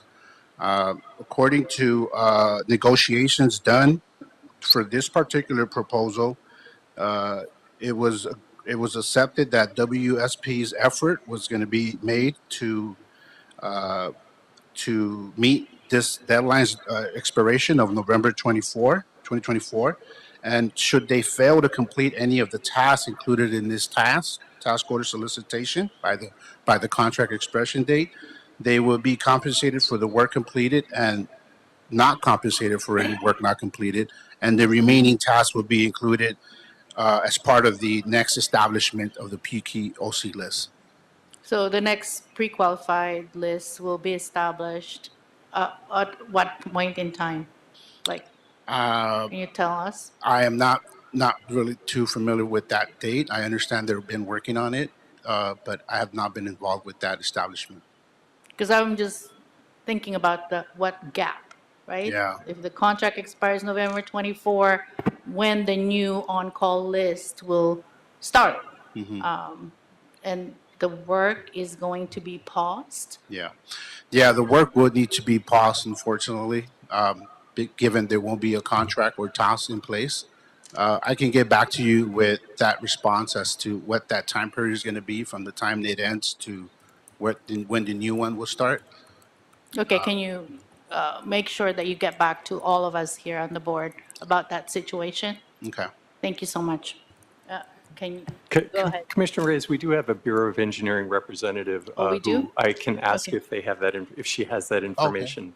Now, she may not, and I apologize for putting you on the spot, but Christine, are you able to unmute? Good. Ms. Christine? Yes, I am. I'm sorry about that. Hi. Sorry, I Hi. didn't know. Go ahead. So I'm Christine Sotelo. I'm from the Bridge Improvement Division, and this is actually my board report that I have kindly asked Jerry to cover for me. For the current new federal PQOC contract, we are in the process of establishing it. We are aiming to get it to the Board of Public Works in the next couple of weeks. So we're hoping to have as short of a gap as possible. We are also working on the new TOSs to go ahead and move the project forward into design. So we're hoping to just have a couple of months of downtime while we are establishing the new contracts and putting out the new task order solicitations. Appreciate that info. Thank you so much, Christine. You're very welcome. Thank you, Mr. Put a lien on the Scientology building on Fountain Avenue and charge them with vandalism. Can you please, is it the same caller Put a that lien interrupted on our the meeting before? on Fountain Avenue and Wait, charge who is the caller that is public speaking property. now? Put a lien on that building. Anybody else that Who is destroys the public caller that's property. speaking now? Vandalism. You're Vice suppressing President Villegas, free speech. This is is a Brown Zoom Act. user Leah Safian. Leah Safian has interrupted the meeting. All right, it sounds like the same person from before, whether they're going to use the different name. I'm telling the caller that this is their first and only warning, and if they disrupt the meeting again, they will be removed from our Zoom. Thank you, Vice President Villegas. I'm going to go ahead and make sure that that individual is muted, and then I will go ahead and put the Zoom feed back into the meeting. Commissioner Reyes, were your questions answered? Yes, thank you so much. Thank you. All right, and did we have any other additional questions on this item? I don't see any other questions on this item. And by the way, Mr. Hernandez, I do have just a quick question. The $200,000 increase that you're before us, for this task, is that amount will be exhausted? I'm asking this because I'm wondering if you're going to be back for another toss later, and if this is the amount if this is the appropriate amount for this, for environmental document phase for Huntington Drive. Will you need more money than the 200,000? I believe that because the contracts are set to expire within the next few months, I don't think there's going to be additional tasks that are going to be available for this particular. Okay, so it's sufficient. Yeah. Okay, thank you. Thank you. All right, I don't see any other questions, and I'm glad that we're moving forward on the Huntington Drive multimodal transportation project, seeing that I go through that area all the time. Do we have a motion to approve this item? So move. Second. All right, Mr. Knight, we have a motion by Commissioner Reyes and a second by Commissioner Corsan. Very well. We'll take a roll call vote on approval of item number 12, starting with you, Madam Vice President. Aye. President Pro Tem Davis. Davis, aye. Commissioner Grant. Commissioner Corsan. Aye. And Commissioner Reyes. Aye. All ayes, and item number 12 is adopted and will move forward forthwith. Great.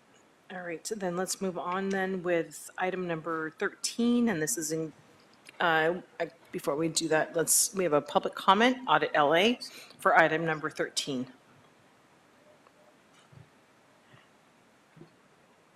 Forgot to welcome Commissioner Grant. Go ahead and grab the microphone if you don't mind. It's Thanks much for the easier to hear you. reminder. Thank you. I'm Thank you. sorry. Go ahead, and you have 2 minutes. Okay, thank you. Yes, here on, again, the budget always going up, like I've said before. In comparison, LAPD gets the lion's share of our budget, so we have to divvy this up. I do love that it's a Japanese Garden Americans with Disability Act compliance project. I'm here for that every single time. But my confidence has waned completely to a grounding halt, because I've been here since June begging you to make the planters that are not ADA compliant on L. Ron Hubbard Way and Fountain Avenue to make them ADA compliant.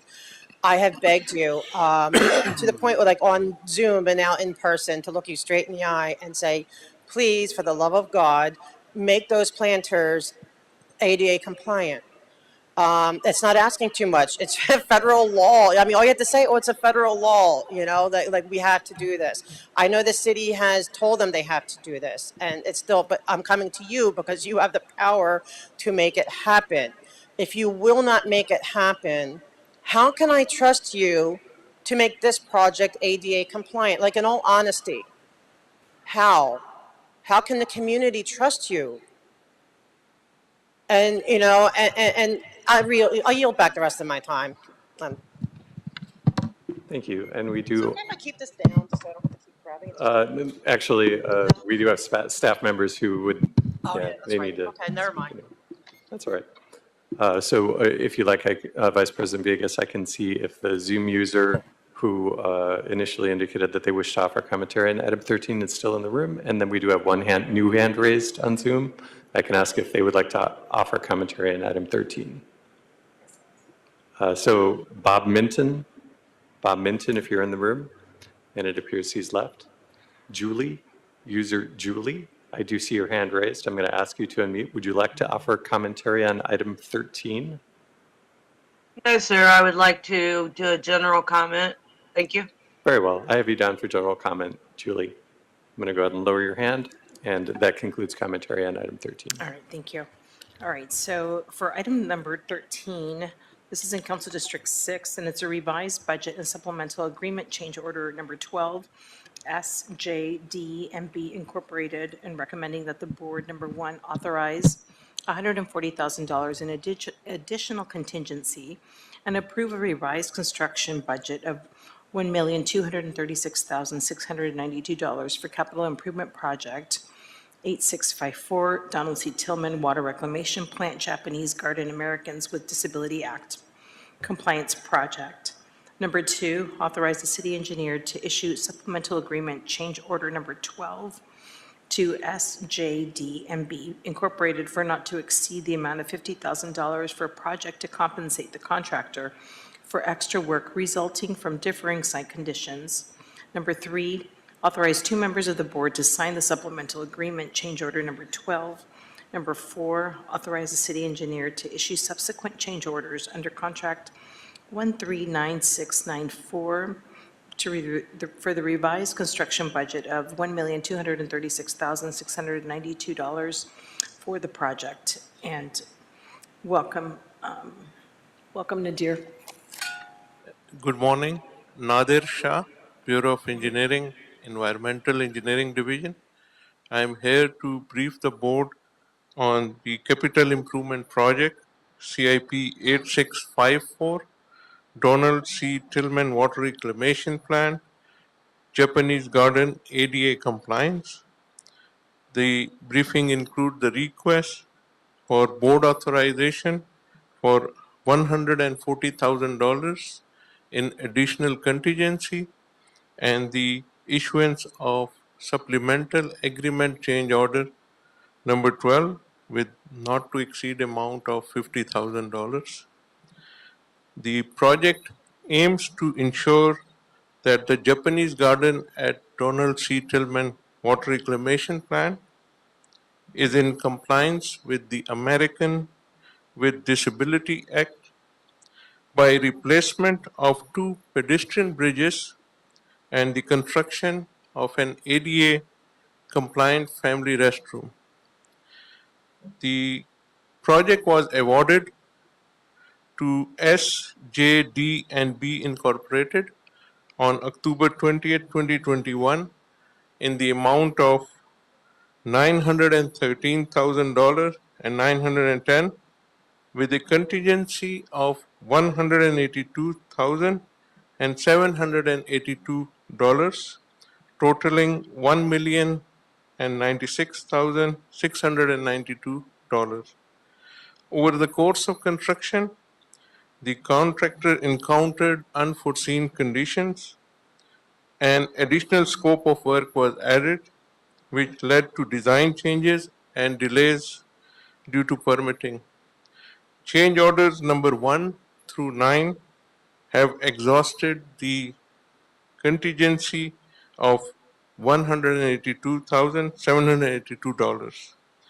The change orders 10 to 15 as in this board report requires the board authority to execute as the construction value of change orders exceeds 25% of the original contract amount.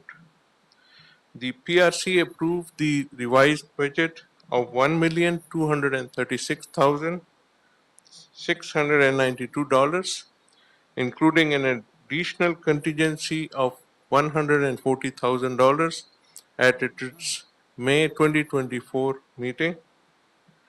There is no impact to the general fund. Thank you for your attention. If you have any questions, I'm here to answer. I appreciate it. Thank you so much.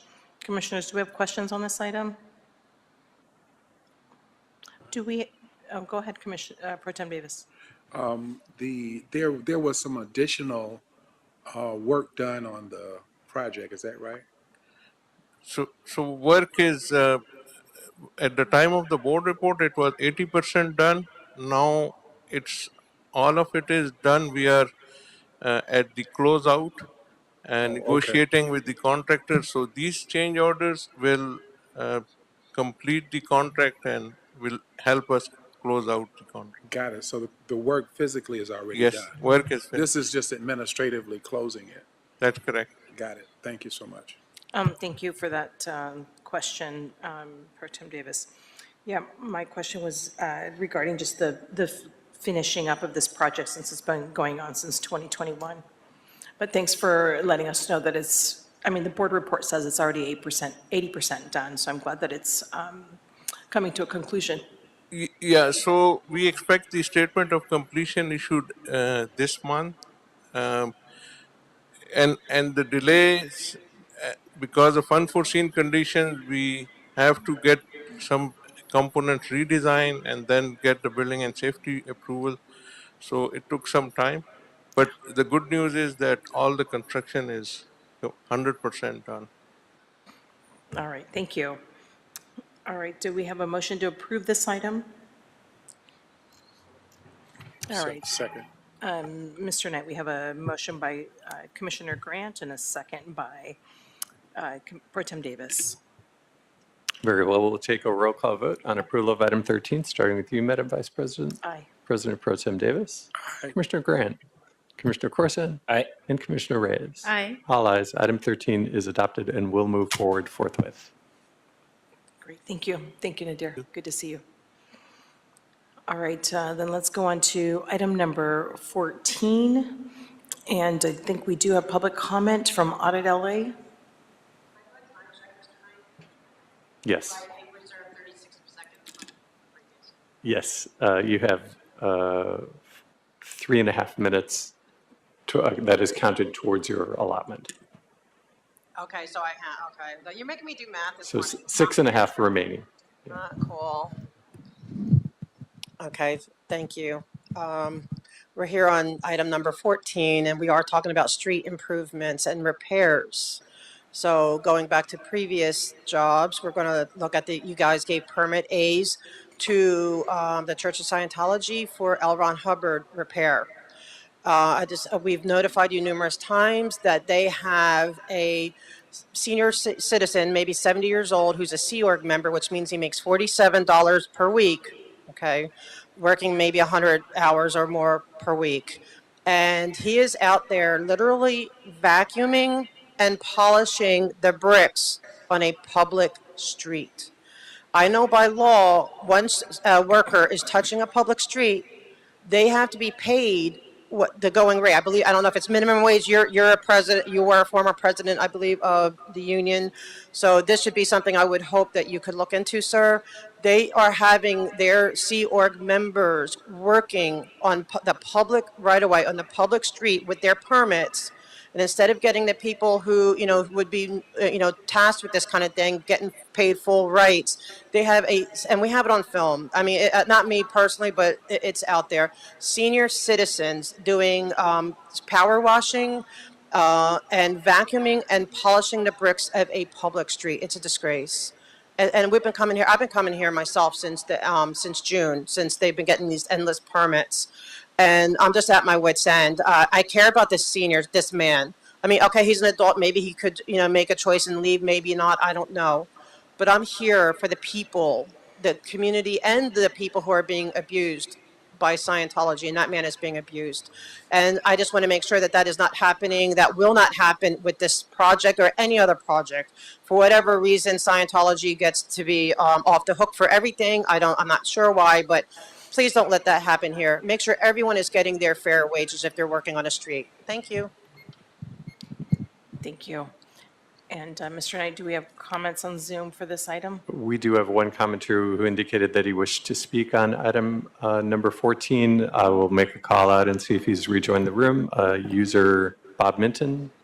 User Bob Minton, are you in the room? And it appears he's left the room. So that concludes public comment on item number 14. I appreciate it. Thank you. All right. Item number 14 is in Council District 1, and it's a construction order, Kinney Street Improvements, Phase 1 repair project, and recommending that the board approve a construction order for the Kinney Street Improvement Phase 1 project to Jilk Heavy Construction Incorporated in the amount of $3,197,490, not to exceed the limit of $3,517,239, including contingency. And number 2, authorize the president or 2 members of the board to execute the construction orders after approval as to form has been obtained from the city attorney. And we have Mr. Hernandez again. Thank you. Okay, Welcome. good afternoon, Commissioners. Gerardo Hernandez with the Bureau of Engineering Street Improvement Division. The item before you here seeks to award the construction contract for the Kinney Street Improvement Phase 1 project to Jilk Heavy Construction. The contract amount is $3,517,349.0, and that includes contingency. The project was determined to be an urgent necessity due to the deteriorating condition of the roadway. The project will install bulkhead retaining walls on the downslope and upslope of the Kinney Street. Also restore the pavement by providing lateral support and improve the drainage conditions out there. Currently, Kinney Street is temporarily closed due to this deteriorating condition of the roadway. We had numerous community meetings with the council district. One, they are in support of the project. I'm looking forward to starting the work as soon as possible. So due to the urgent necessity of the work, the design was accelerated and the construction was advertised through the pre-qualified on-call geotech list of contractors. We did receive, of the 6 eligible contractors on that list, 3 contractors bidded on the project. Jilk Heavy was the lowest. All 3 were higher than the city engineer estimate. In talking through the geotech division, they have informed us that Jilk Heavy is a well-qualified contractor with a good track record on this type of work. They're currently working on a similar project just around the corner from our project. So we are here to ask that the board approve Jilk Heavy Construction, the lowest bid for this project. Any questions? I appreciate it. Thank you. Commissioners, do we have questions on this item? I don't see any lights on for this, but I'm glad that we're going to be doing this. Looks like just on Google Earth, looks like it's on a hillside. It's a hillside in the Yeah. Glasso Park area. Did we, you said that the street is closed, is that correct? Yeah, we have There's some to. residences that live there, though. Are they able to access? Yes, we are providing local access to the neighboring tenants. The contractor has done some outreach and so has BOE. Okay. And when do you anticipate work to start? We are actually have already started some of the work through a construction order that was approved through Me. yourself. Yeah, I was going to say, I think. Yes. Okay. And because of that, we were able to give the direction to the contractor to start fabricating some of these materials needed for the retaining walls. So that helped us out a lot to avoid any potential delays to Great. the project. Thank you. All right. And do you know when the work will be completed? The work is anticipated to be completed by July of 2025.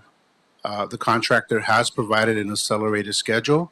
We're hoping to assist him with that to be done with the work much sooner if possible. Okay. And then the work that we've already done currently, will that be enough to have survivability during these rains? That's a good question. Yeah, we are going to have to be monitoring as the rains come, given it is a hillside and the condition of it. So we are going to be having our geotech group from the Bureau of Engineering on site monitoring the uphill and downhill slopes. And we're looking to at least get done with the one of the walls this season. Okay. I know Jill has also helped us with other Yeah. retaining walls as well. Okay, well, hopefully we won't have any surprises during the rainy season I in this hope area. not. Yeah. Yeah, Hope not. that is really scary. Okay, well, I'm glad that this work is being done. Do your job. Sanitize Can you the please code. silence the Zoom caller? Thank you. All right, and commissioners, do we have any other questions on this item? No. All right, do we have a second to my motion to approve this item? All right, Mr. Knight, we have a motion by myself and a second by Commissioner Reyes. If you could please take roll. Very well. We'll take a roll call vote on approval of item number 14, starting with you, Madam Vice President. Aye. President Pro Tem Davis. Aye. Commissioner Grant. Aye. Commissioner Corson. Aye. And Commissioner Reyes. Aye. All ayes, and item number 14 is approved and will move forward forthwith. Thank you very much. Have a blessed day. Thank you, Mr. Hernandez. All right, let's move on then to joint reports, item number 15. And we have Audit LA that will be speaking on this item. Welcome.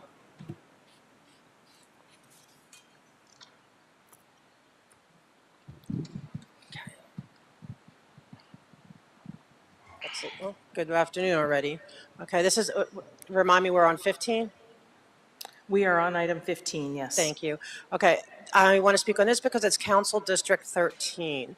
As I've been coming here since June for all the horrible violations in Council District 13, whether they be, non-union work for people vacuuming streets, endless street repairs, endless street closures with 27 permits for special events, no fire lane, even though it's required by your own permits, and non-ADA compliant street planters. I say trash because this Department of Sanitation needs to come and pick them up.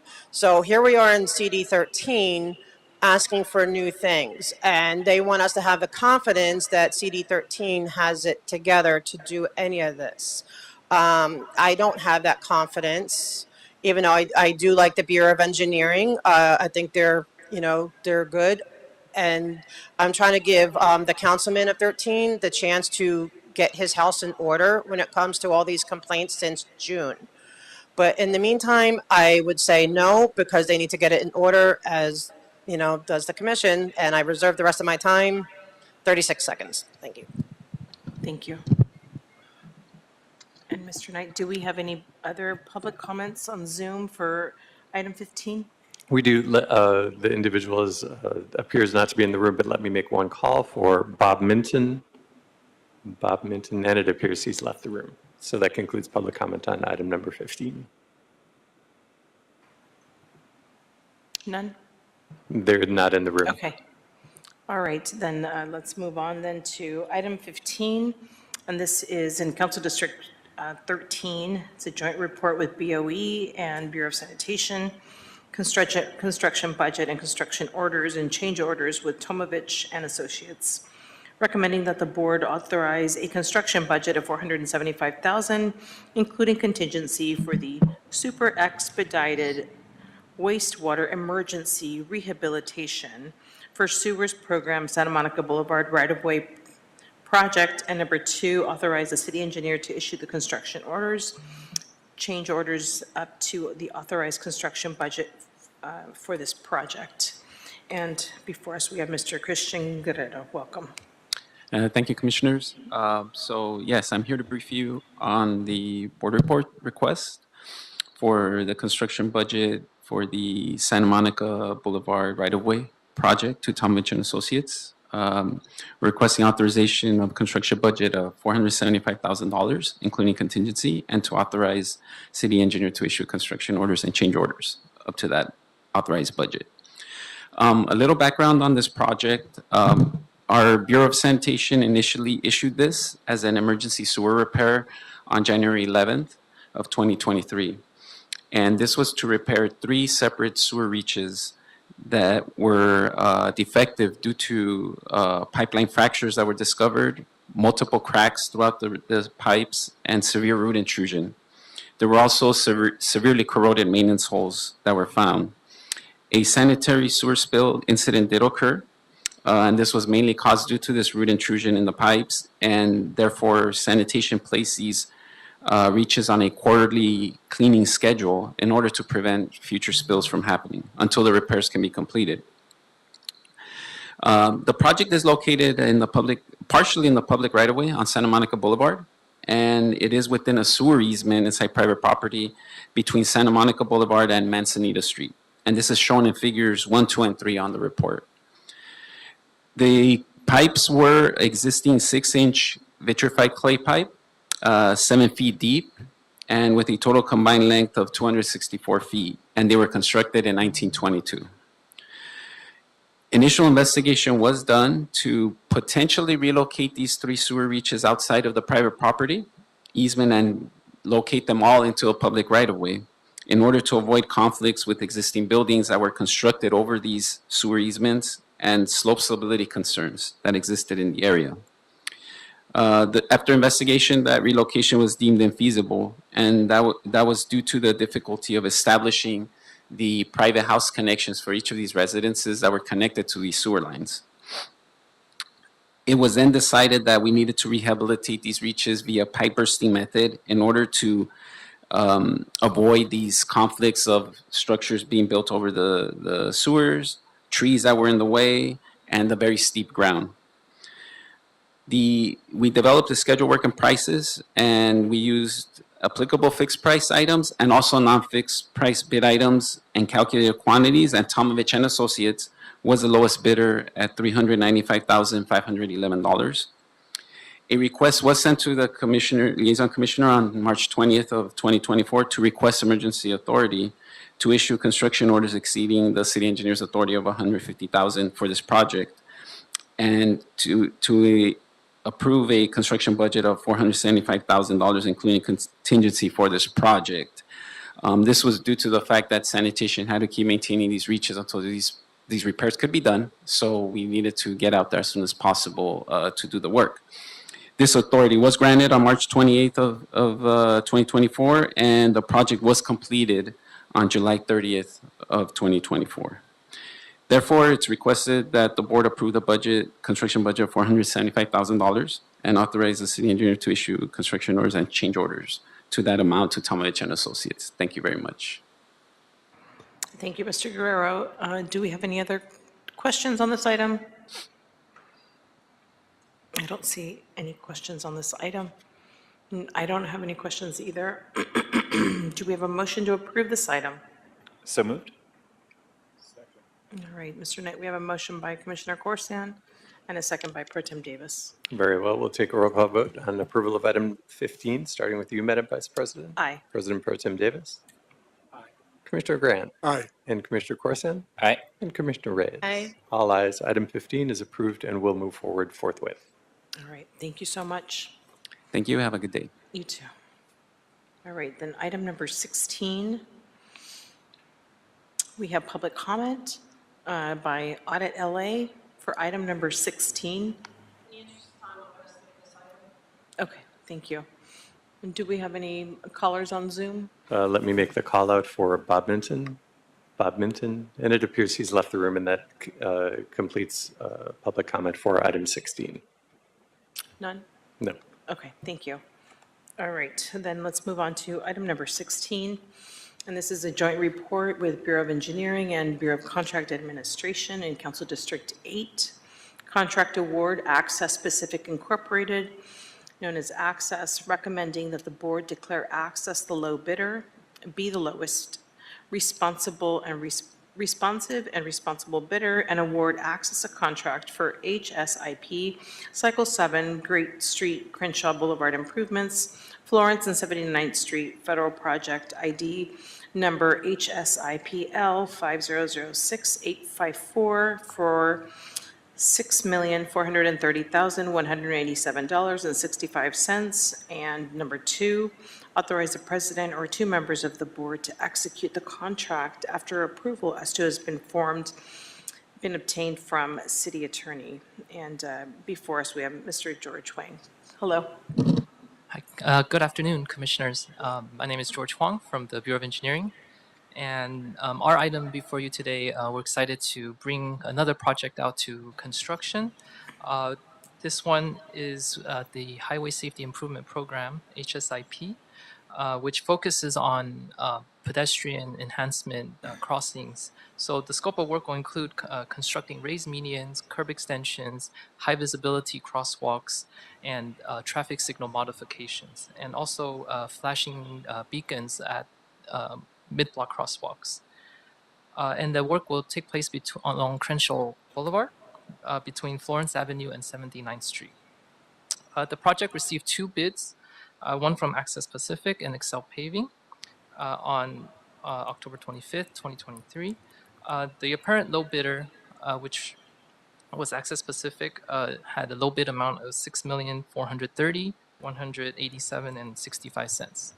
After review with the Bureau of Contract Administration, it was deemed that they did satisfy all the bid requirements. One of the specific requirements was that this is a federally funded project, which requires there was a disadvantaged business enterprise DBE goal established during the bid, and Access Pacific did fulfill that requirement. So and the DBE goal was 22%, and they have a DBE commitment of 98.22%.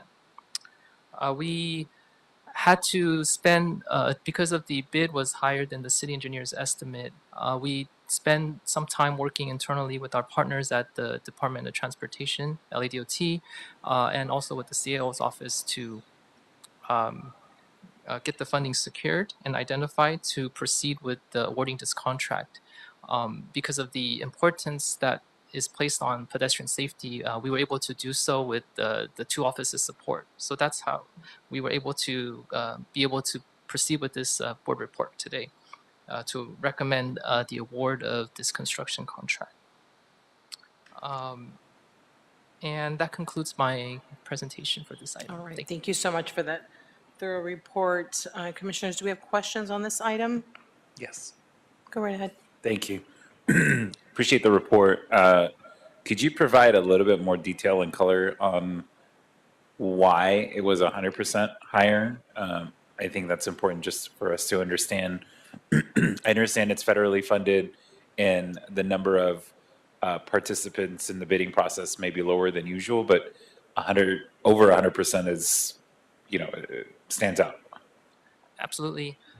The project is also located at 8 different intersection locations, and so it's along 8 blocks. So there's we received a lot of comments from the bidders about the traffic control requirements that often follow with these type of work.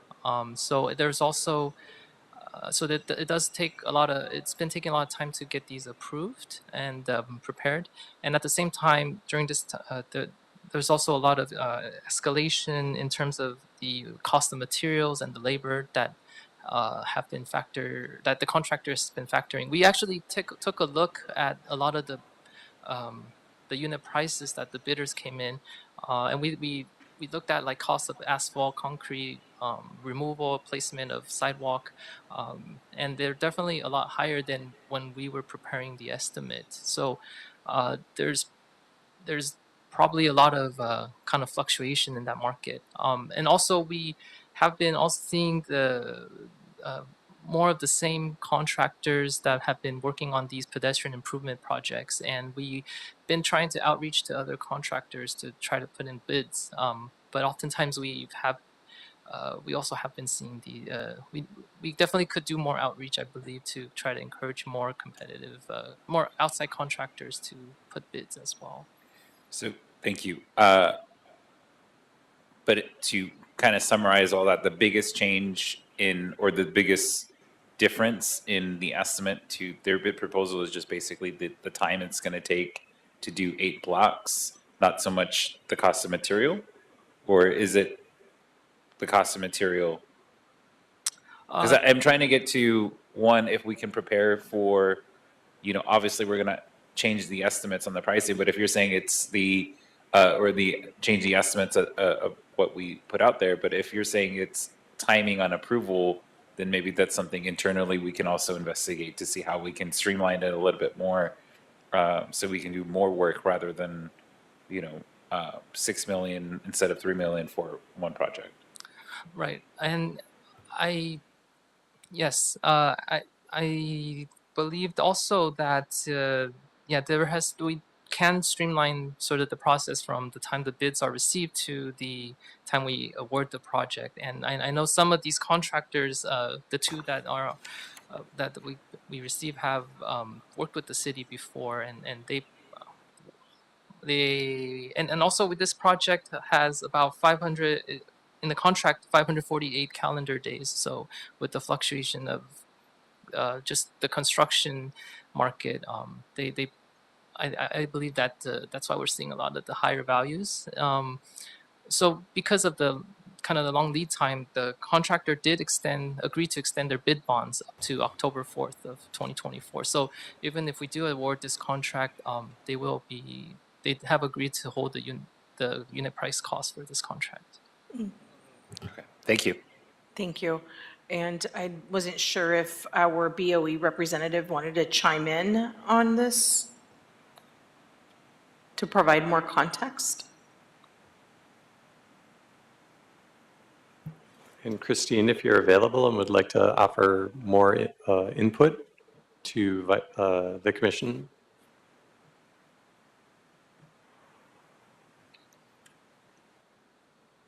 I know Christine indicated that she did have to go to a city council meeting. I'm not sure if her item is currently being called, but she's not in meeting. Sorry, Okay. I am here. I do not have any other further input. Sorry. Okay. All right, thank you. Thank you for your question, Commissioner Corsan. It is an extensive project, and I know that Council District 8 has been doing also extensive meetings and outreach, for this project. So I'm glad that it's coming to fruition now, and we're going to be able to get like new curb extensions, trees, crossing, availability of safer crossing areas for this like Crenshaw 8 blocks area. So I'm glad that we also worked with DOT to be able to establish all the funding on this project. Just working on other projects on the water side, I see so many budget increases, so I'm not, surprised that there was a delta there, just because of when you start to when you actually get to, when a project is approved to when you actually start, there's that cost differential, especially after COVID. We've seen it on so many projects. But thank you for the justification. Commissioners, do we have any other questions on this item? Okay. Do we have a motion to approve this item? All right. Who's second? Okay. All right. We have a motion by Pro Tem Davis and a second by Commissioner Corsan. Very well, we'll take a roll call vote on approval of item 16, starting with you, Madam President. Aye. President Pro Tem Davis. Davis, aye. Commissioner Fran. Aye. Commissioner Corson. Aye. And Commissioner Reyes. Aye. And all ayes, and the item 16 is adopted and will move forward forthwith. Thank you. All right. Well, I guess you can just move over and then come right back for the next item. All right. Do we have a public comment for item number 17? And this is also a joint report with BOE and the Bureau of Contract Administration, Audit LA.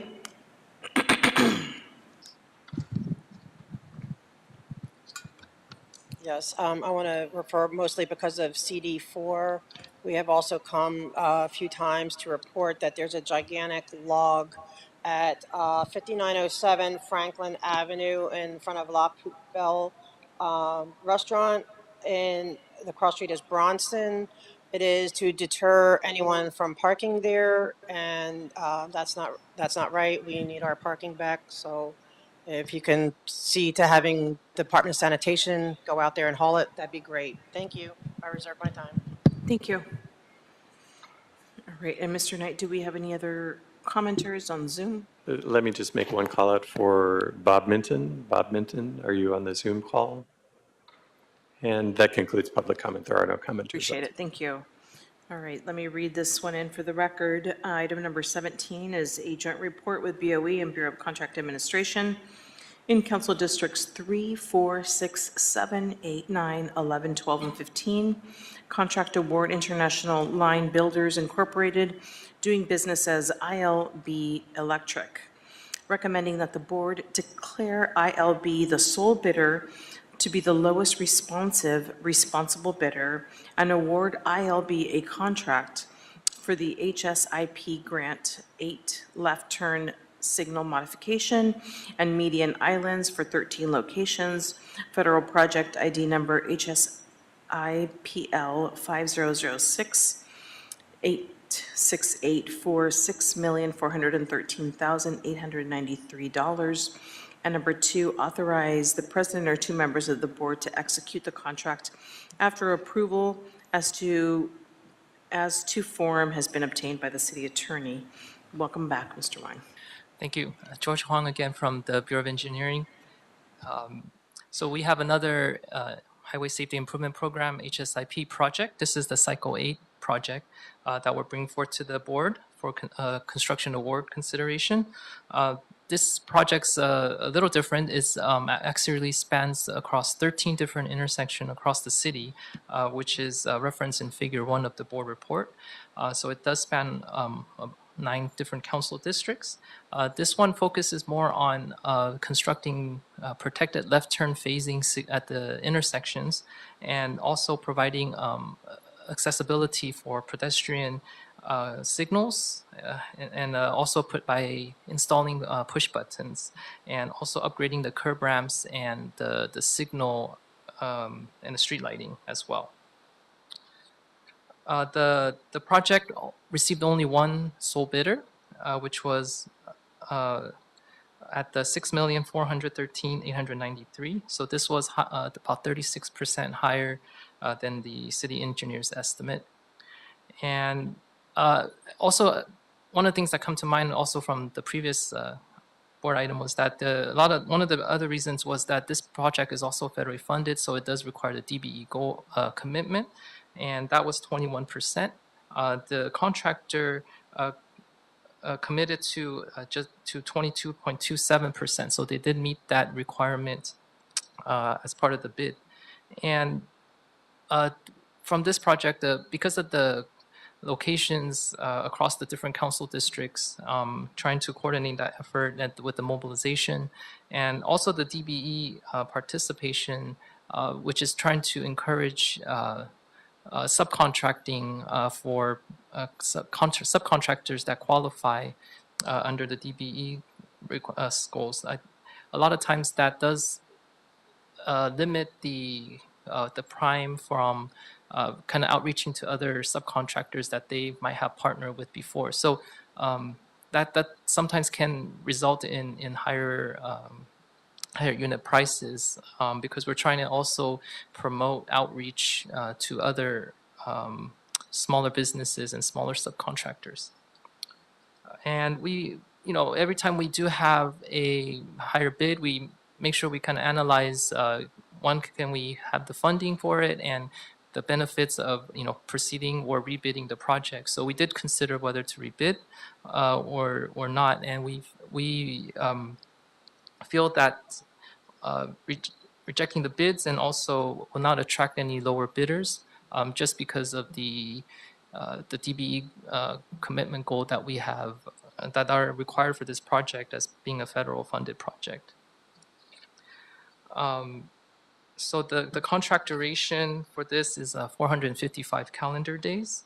And we also, it's provided by various funding sources from federal, which is the HSIP, the California Corona Response and Relief Supplemental appropriation, and also the additional CTIEP funds, which is from the Senate Bill 1.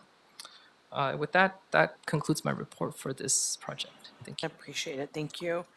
I am going to actually just read the intersections that, just for the public's edification, because there's 13 of them, and I'm sure that everyone is going to be ecstatic to have left-hand turn lanes.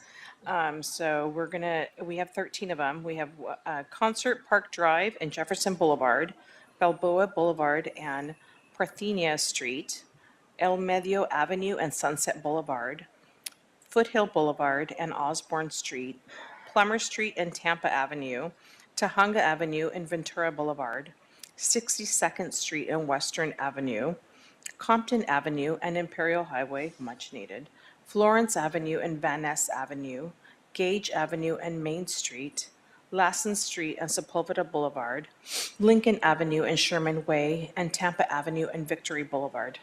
Thank you. Thank you. All right, and commissioners, do we have questions on this item? Yeah, I wanted to, in your report, you asked about, or you described the numbers of bidders. There's only one person that bid on this particular project. In addition to that, you mentioned that there were challenges, I guess, because it's a federally funded project. Is that right? Is that why you think that there were not others who bidded on the project, or? That's correct, Commissioner. We have other projects that we had bid prior to and established. Usually our DBE calculations on these type of similar construction cost projects are about 15% or so. But when we present that to our grantor, in this case, it's usually Caltrans Local Assistance. They don't necessarily agree with the way the city calculates it, so they put other items that qualify as can be fully subcontracted out, and that pushes the DBE percentages up.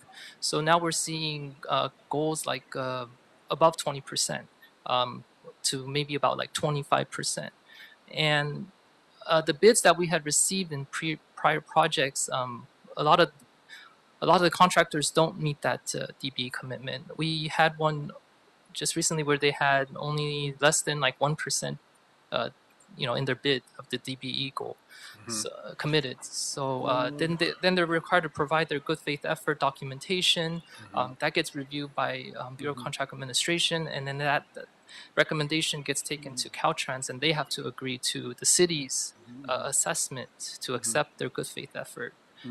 And if they don't accept that, then the Caltrans will not allow the city to get reimbursed for the grant. The DBE pledges that we observe are achievable. We can achieve these DBE goals that have been set by the federal government. Is that correct? It is achievable. This project is one example, and also the prior project on the agenda item. So what we've seen, the other one was the prime was a DBE, so that's why it accounted for the 98% in the HSIP Crenshaw project for their pledge. In this case, the prime contractor was not a DBE, but they did list a lot of the civil work, the sidewalk, the curb ramps to be performed by a DBE. So that's how they were able to meet this requirement here.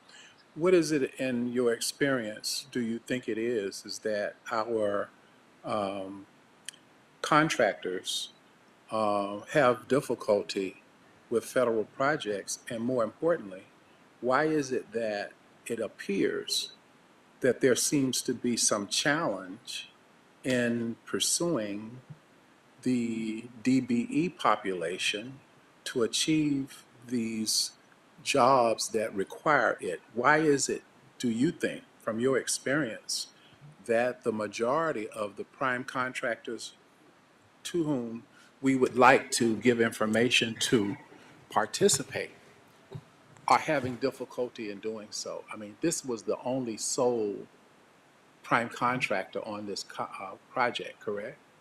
So I'm trying to understand better from your practice of doing this work, what is it about the culture of prime contractors with whom we work that makes it a challenge for them to do this federal work. 50% of our work comes from the federal government, right?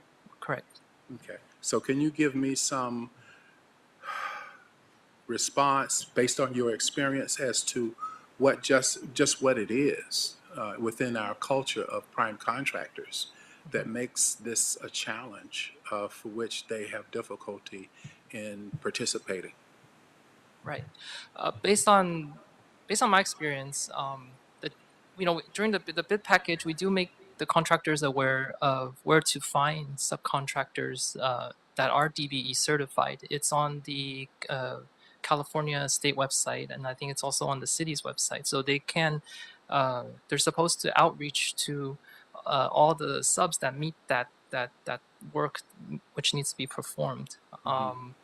Whether the prime chooses to select those DBE subcontractors, that's kind of a business decision for them. But I suspect that a lot of the prime contractors probably have subcontractors they have a good relationship that they work with and then can provide competitive prices.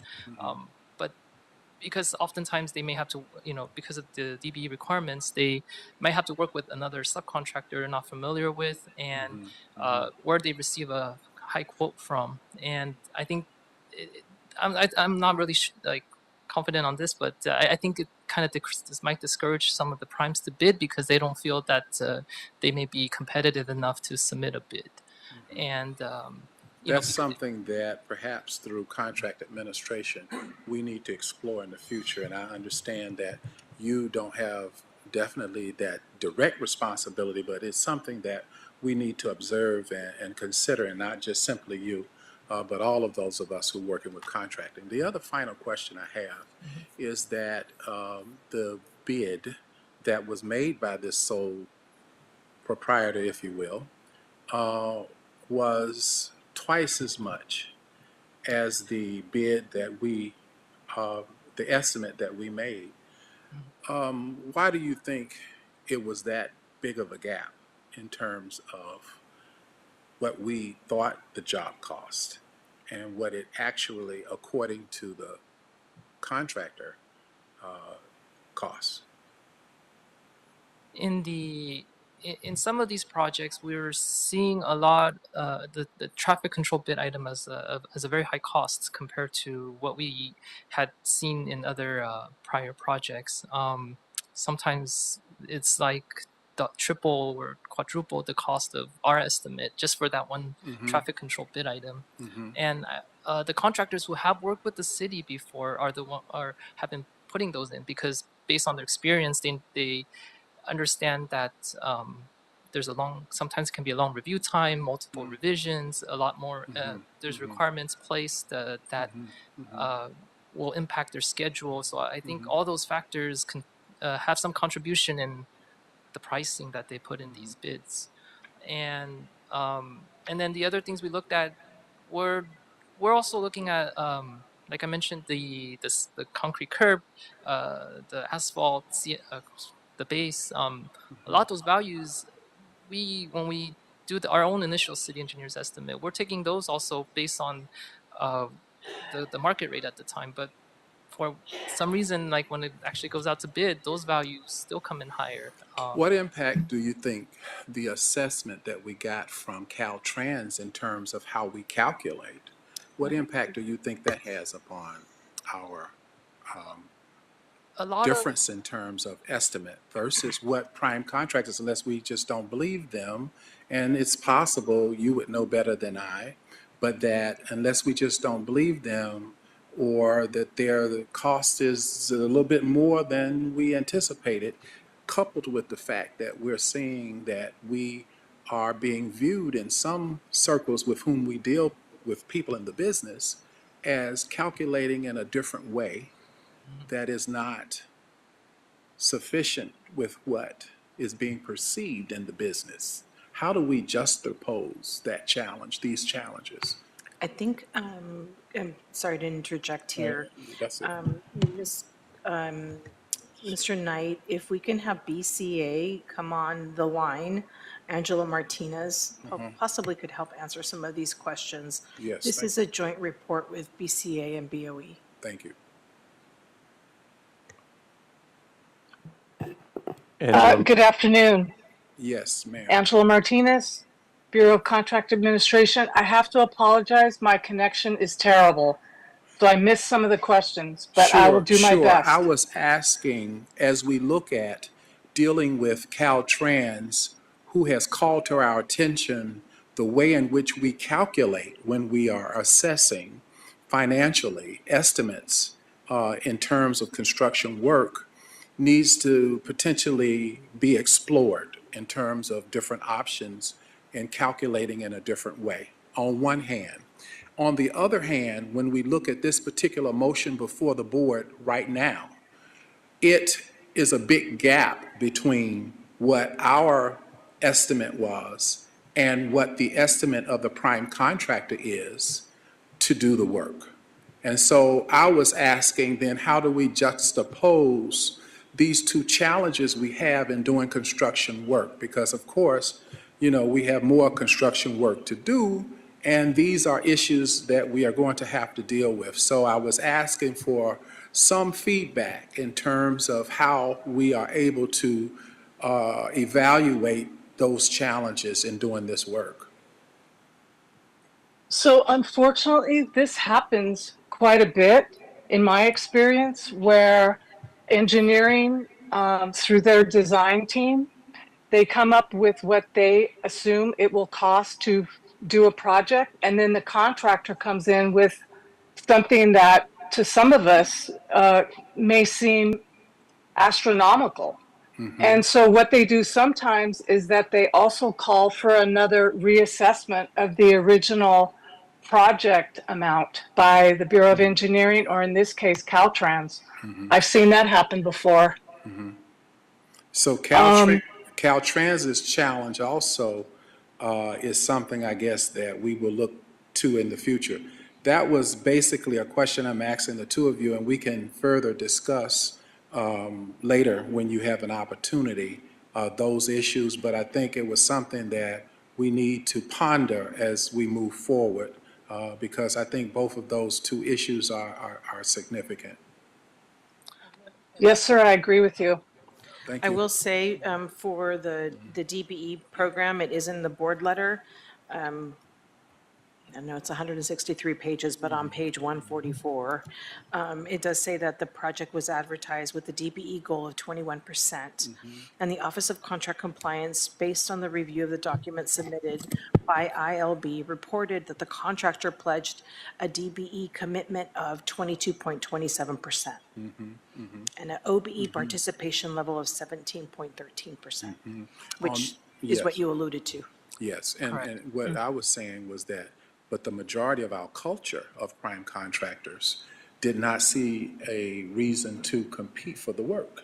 So that means there's something that we need to know to help hopefully generate more opportunity in the market. There, and then again, I am concerned about Caltrans's assessment about how we calculate equally. So that's two bites at the apple on our calculation. I think that there is a check and a balance between the big gap that we experience in this motion and the feedback we're getting from Caltrans. I don't know what the answer is, but I just wanted to mention it, and thank you for indulging me. And maybe one thing I can add is one of the bids that we decided to reject, we did because none of the two contract bidders met the DBE goal. We went back and did a reassessment of the bid items and recalculated the DBE goal and tried to propose a lower one to Caltrans. But then they pretty much said no. You know, you can either hold it or we'll reevaluate it, and if it comes out higher, then you're going to be held to that higher value. So we have tried as well to explain to them our justification why we think the numbers need to be lower, but only to be turned down. Sure. Thank you. Maybe they don't need to be lower. Okay. Do we have any other questions? No, I don't see any other lights on. Thank you so much, Pro Tem, for your continuous work on this issue, not just today, but for years. All right, do we have a motion to approve this item? Second. Okay. Mr. Knight, we have a motion by Pro Tem Davis and a second by Commissioner Grant. Very well, we'll take a roll call vote for approval of item number 17, starting with you, Madam Vice President. Aye. President Pro Tem Davis. Davis, aye. Commissioner Grant. Aye. Commissioner Corson. Aye. And Commissioner Reyes. Aye. All ayes, item number 17 is adopted and will move forward forthwith. Thank you. Thank And you. thank you, Mr. Wang. Have a great day. All right, let's move on then to item 18. And we have public comment by Audit LA.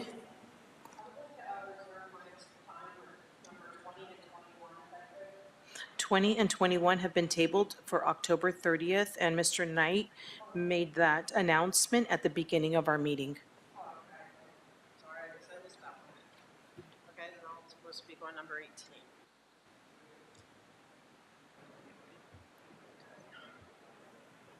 When it comes to bids, all right, bids are very important. That's how fairness happens. And I just really want to applaud Commissioner Davis. That you're thinking of the BDEs and everyone else, and you sound very presidential here, asking the tough questions. So I thank you, because that's what we want to see, the public. We want to see the hard work and the questions and and that you're thinking of the little guy. So when it comes to bids, I have said before, like even on street projects, let's refer to the one at L. Ron Hubbard Way where people are getting paid $47 a week, to vacuum and polish bricks on a public street. That being said, we don't want that happening anywhere else. We don't want it happening there either, but apparently there's no way to stop it because I've been trying since June. And so far, deaf ears, not everyone, it's not everyone. But so we want to make sure that these bids, like you said, are fair. And thank you for bringing up the little ones who, maybe they don't feel like the gentleman said, they don't feel like they can compete. They don't feel like they have a voice. They need to be encouraged to, that whether it's the veterans, any disenfranchised group needs to feel that they can compete. It can't be just that contractors only get to work with the people that they're comfortable with, or we have a good working relationship with. No, everyone has a right to have their time at bat. Everyone. That as long as they can do it, and they could do it within the price, whatever, but they had to be encouraged. They had to be incentivized. Because I believe in fairness. I believe in inclusion and all that stuff. So I thank you again, and, for bringing that up. And I will yield back my remaining 7 seconds. Thank you. All right, Commissioners, item 18 is an administrative item. And this is by the way, Mr. Knight, do we have any other callers on Zoom? We had someone indicate that they would like to provide commentary on item 18. However, I've called them out and they haven't been in the room. Unfortunately, my computer's crashed and it's restarting, so I can't see if they're in the room. But let me go to our other computer, our boardroom PC, to see if I'm able to see if they're in the room. Bob Minton. Bob Minton, are you in the room?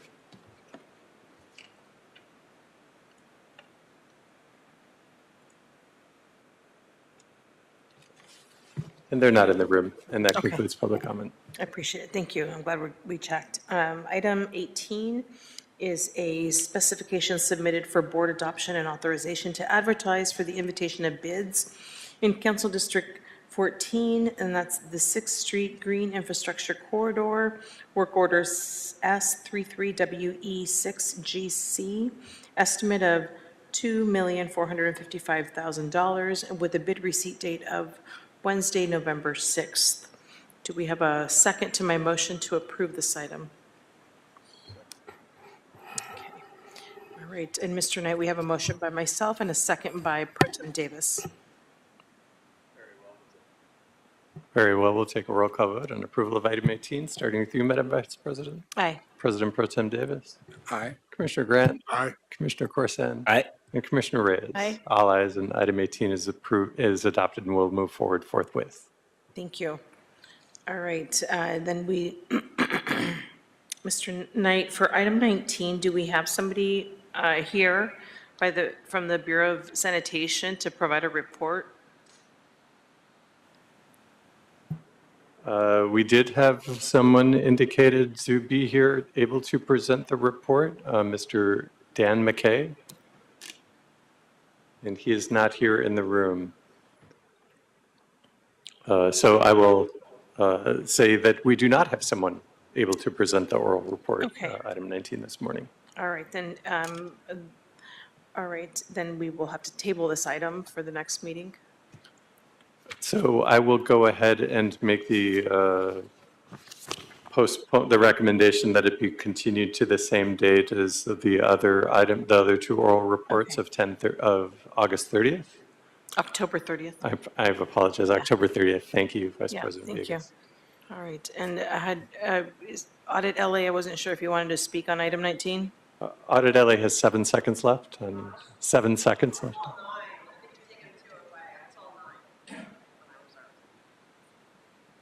9 or 7? Go ahead, you can take 9 seconds. Thank you.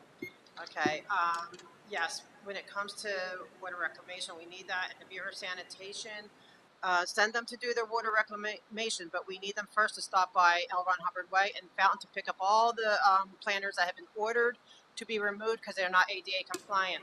So, Thank do you. that. Thank you.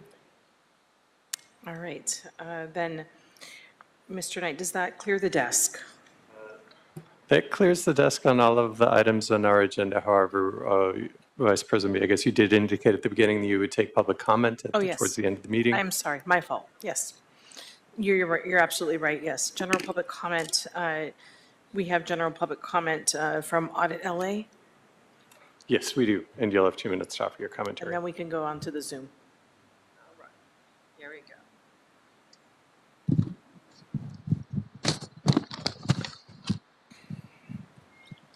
Good afternoon. Boy, this is a long one. Again, welcome to our new commissioner. I wish you well. I saw somewhere that they were supposed to have whether, who's going to be president, elections. And I just want to say for when that happens, if it's going to be next meeting, I know we're closed on Friday. I want to put in a vote right now for Commissioner Davis for president, because I feel he listens. And Vice President, I'm going to get to Commissioner Corson. And you're new, Commissioner Grant, so I can't yet. I don't know you yet. I'm hoping, but and the reason is because I've been coming here since June. We having these issues, and I haven't felt heard at all or anything. And the original president who you're replacing was removed. She did nothing, and I still don't feel heard by our current VP. I hope that changes, but I just don't feel heard and sometimes not even respected.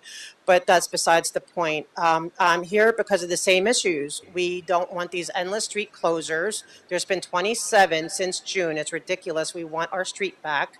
We're sick and tired of the planters that are not ADA compliant, federal laws here being broken, but it's Scientology, so they're allowed to do whatever they want to do. They're allowed to not have a fire lane open, even though, God help anyone on that street if they need an emergency. But it's Scientology, and I, for the life of me, I'm here trying to figure out why. I went from being a Zoom caller to in person because I want to know why I can bring up federal laws that are being violated, and it doesn't matter. Like, to whoever you talk to, it's just bizarre to me. Like, I would love to have coffee with anyone just to give me the inside scoop. Just let me know why. Just bend my ear. Why is Scientology get away with this stuff? Like, what am I missing? Because for me, it's just common sense that something could be done about like this stuff. But here we are. Thank you, Audit LA. And that concludes in-person public comment. If you like, Vice President Villegas, we can move. I just have a question, just probably for either you or our city attorney. When folks have a complaint against the city, they file a claim. Is there any other thing that the public can do for the complaints that we hear at this board? Can they also file a claim? The claims that we get are for infrastructure, and so I'm wondering if there is a claim that the public can file for this issue that they keep bringing up on the Scientology.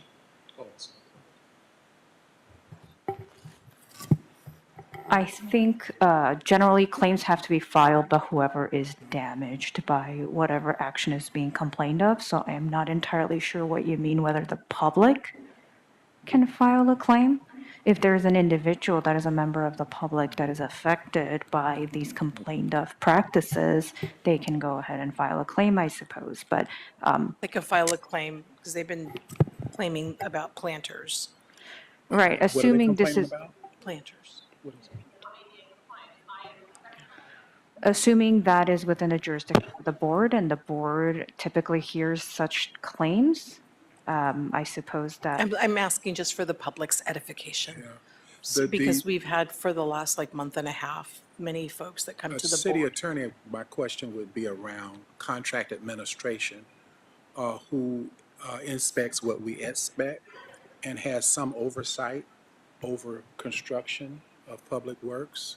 And it may be that they may have some interaction to some degree to investigate and to report. I know we do have oversight for construction work. Is it construction work that they're complaining about?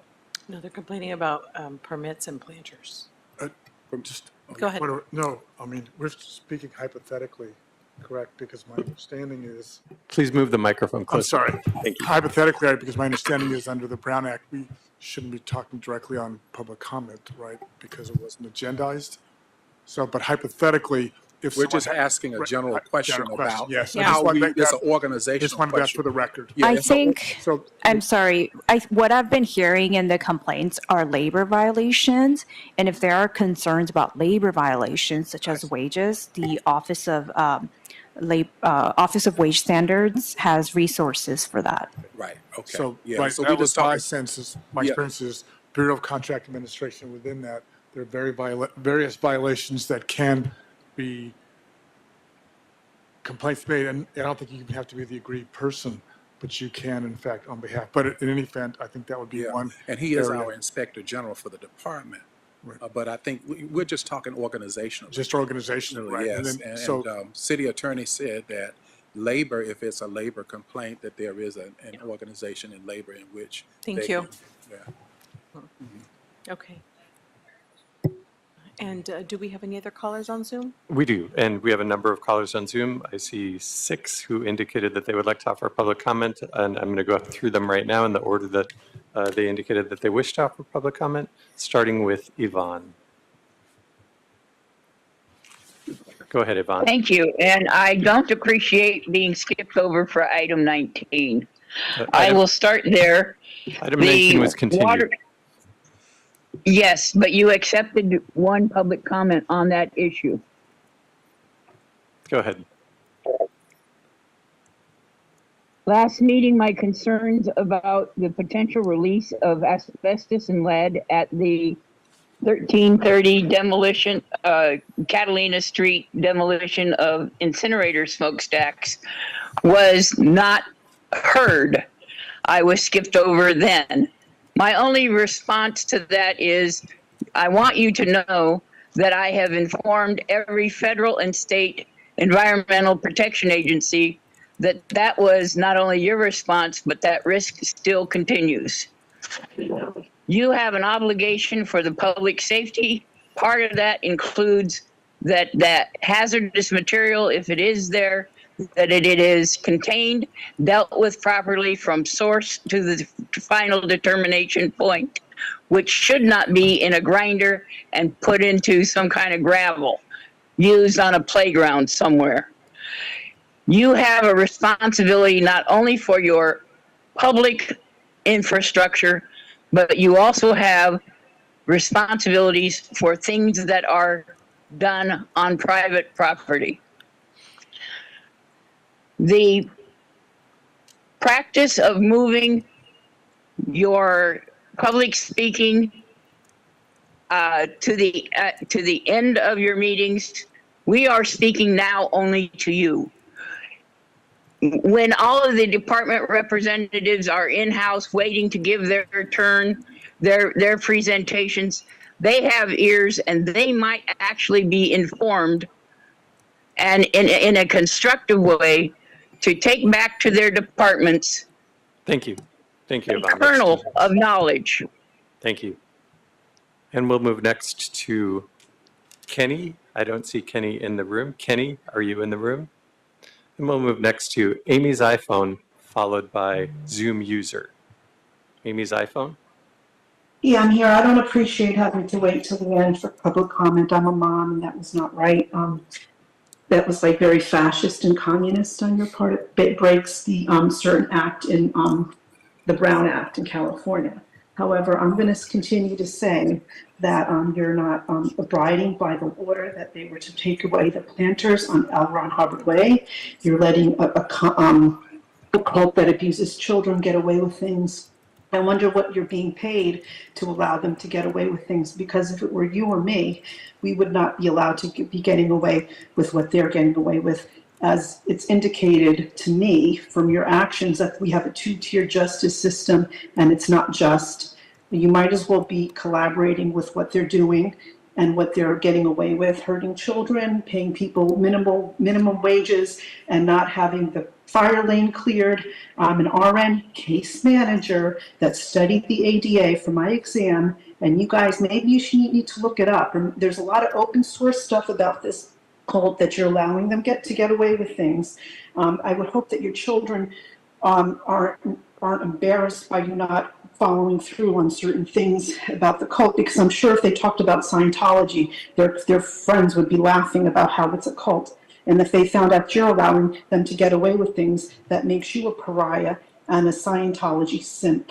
And you might as well be guarding their concentration camp, because that's what it is, because they forced labor and those bricks were laid down by children like in concentration camp-like conditions. You might as well hold up the sign that was at Auschwitz, which means it said Art Markt Frei.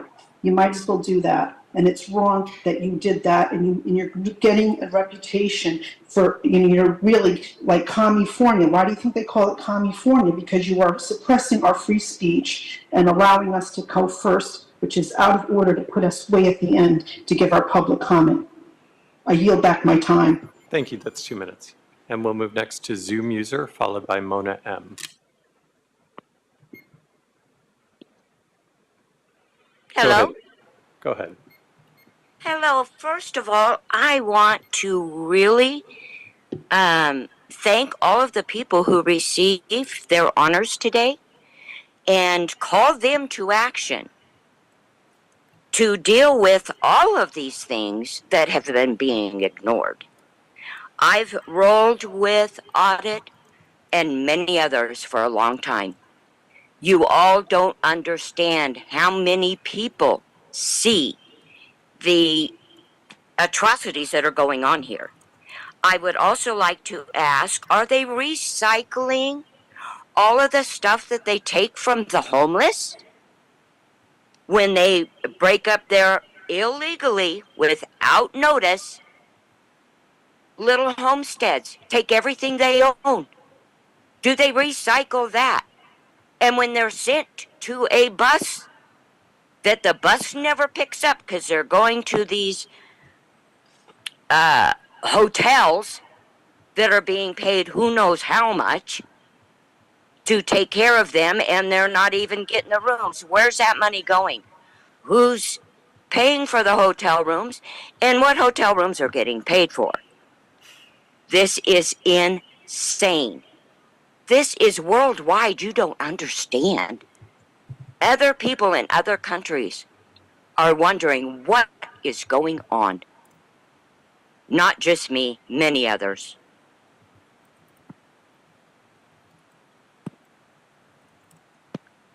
Did you cut me off? No, you still have 19 seconds. Well, I just want to call to action all those people that accepted honors and took pictures. Here's my Miss LA rolling up right now. We've been with her this whole time. And excuse the young men who got so angry. And that's 2 because minutes. nobody listens. Thank you. Thank you, Zoom user. And we'll move next to Mona M, followed by Julie. Mona M, unmute and you'll have 2 minutes. Go ahead. I did unmute. Can you hear me? Yes, go ahead. Thank you. Hello, board. It's me again, Mona. Thank you for the opportunity to speak today. Welcome to the new commissioner. The other week when I said this issue is so important to me that I would wait out 50 agenda items, I really didn't think you would take it as a challenge, but here we are. I clearly see there are subtle factors at play. The Board of Public Works is tasked to delivering projects and programs that enhance quality of life, economic growth, public health, and the environment to all Angelenos. This includes overseeing enforcement of regulation that supports this task, if I'm right. In actuality, by dismissing your duties as this board, you are aligning yourselves with egregious behavior that is complete opposition to the mission. Let me explain. Jane Doe versus Scientology. These are the crimes that came out of that. Coercion, collusion, sex trafficking, labor trafficking, mental abuse, torture, rape. All of these crimes are part of what you are aligning with and becoming a do-dirty. Do you want to be named in the list of this corrupt and colluding city members? There will be a reckoning for all these illegal activities and violations of fundamental policies. You took an oath to serve Angelenos. It is time to step up and do your job. Open L. Ron Hubbard Way and remove the dang ADA violating planters as part of enforcing your oath. Thank you, and I yield back my time. Thank you, Mona M. And Julie.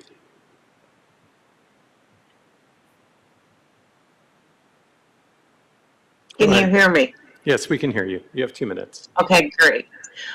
Let's do something about the vandalism by Scientology of purposely running water for 20 hours in one spot, destroying the sidewalk in order to get rid of protesting. Through activism, the truth will come out.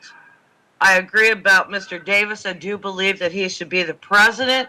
He's the only one that seems to listen and actually care about what's going on. Number two, I'd like to know, how much is Scientology paying you in order to keep away from there? The street was built by the labor of children's hands. It was not, and the LAPD has several times said that they own the street. Scientology does not own LRH. The children who built that street have more say than that horrid cult that they were raised in, abused in, sexually assaulted in as small children. You do not understand. This will go down in history. You understand you're supporting a cult that Charles Manson himself was part of. Do you support that? Do you support Charles Manson behavior?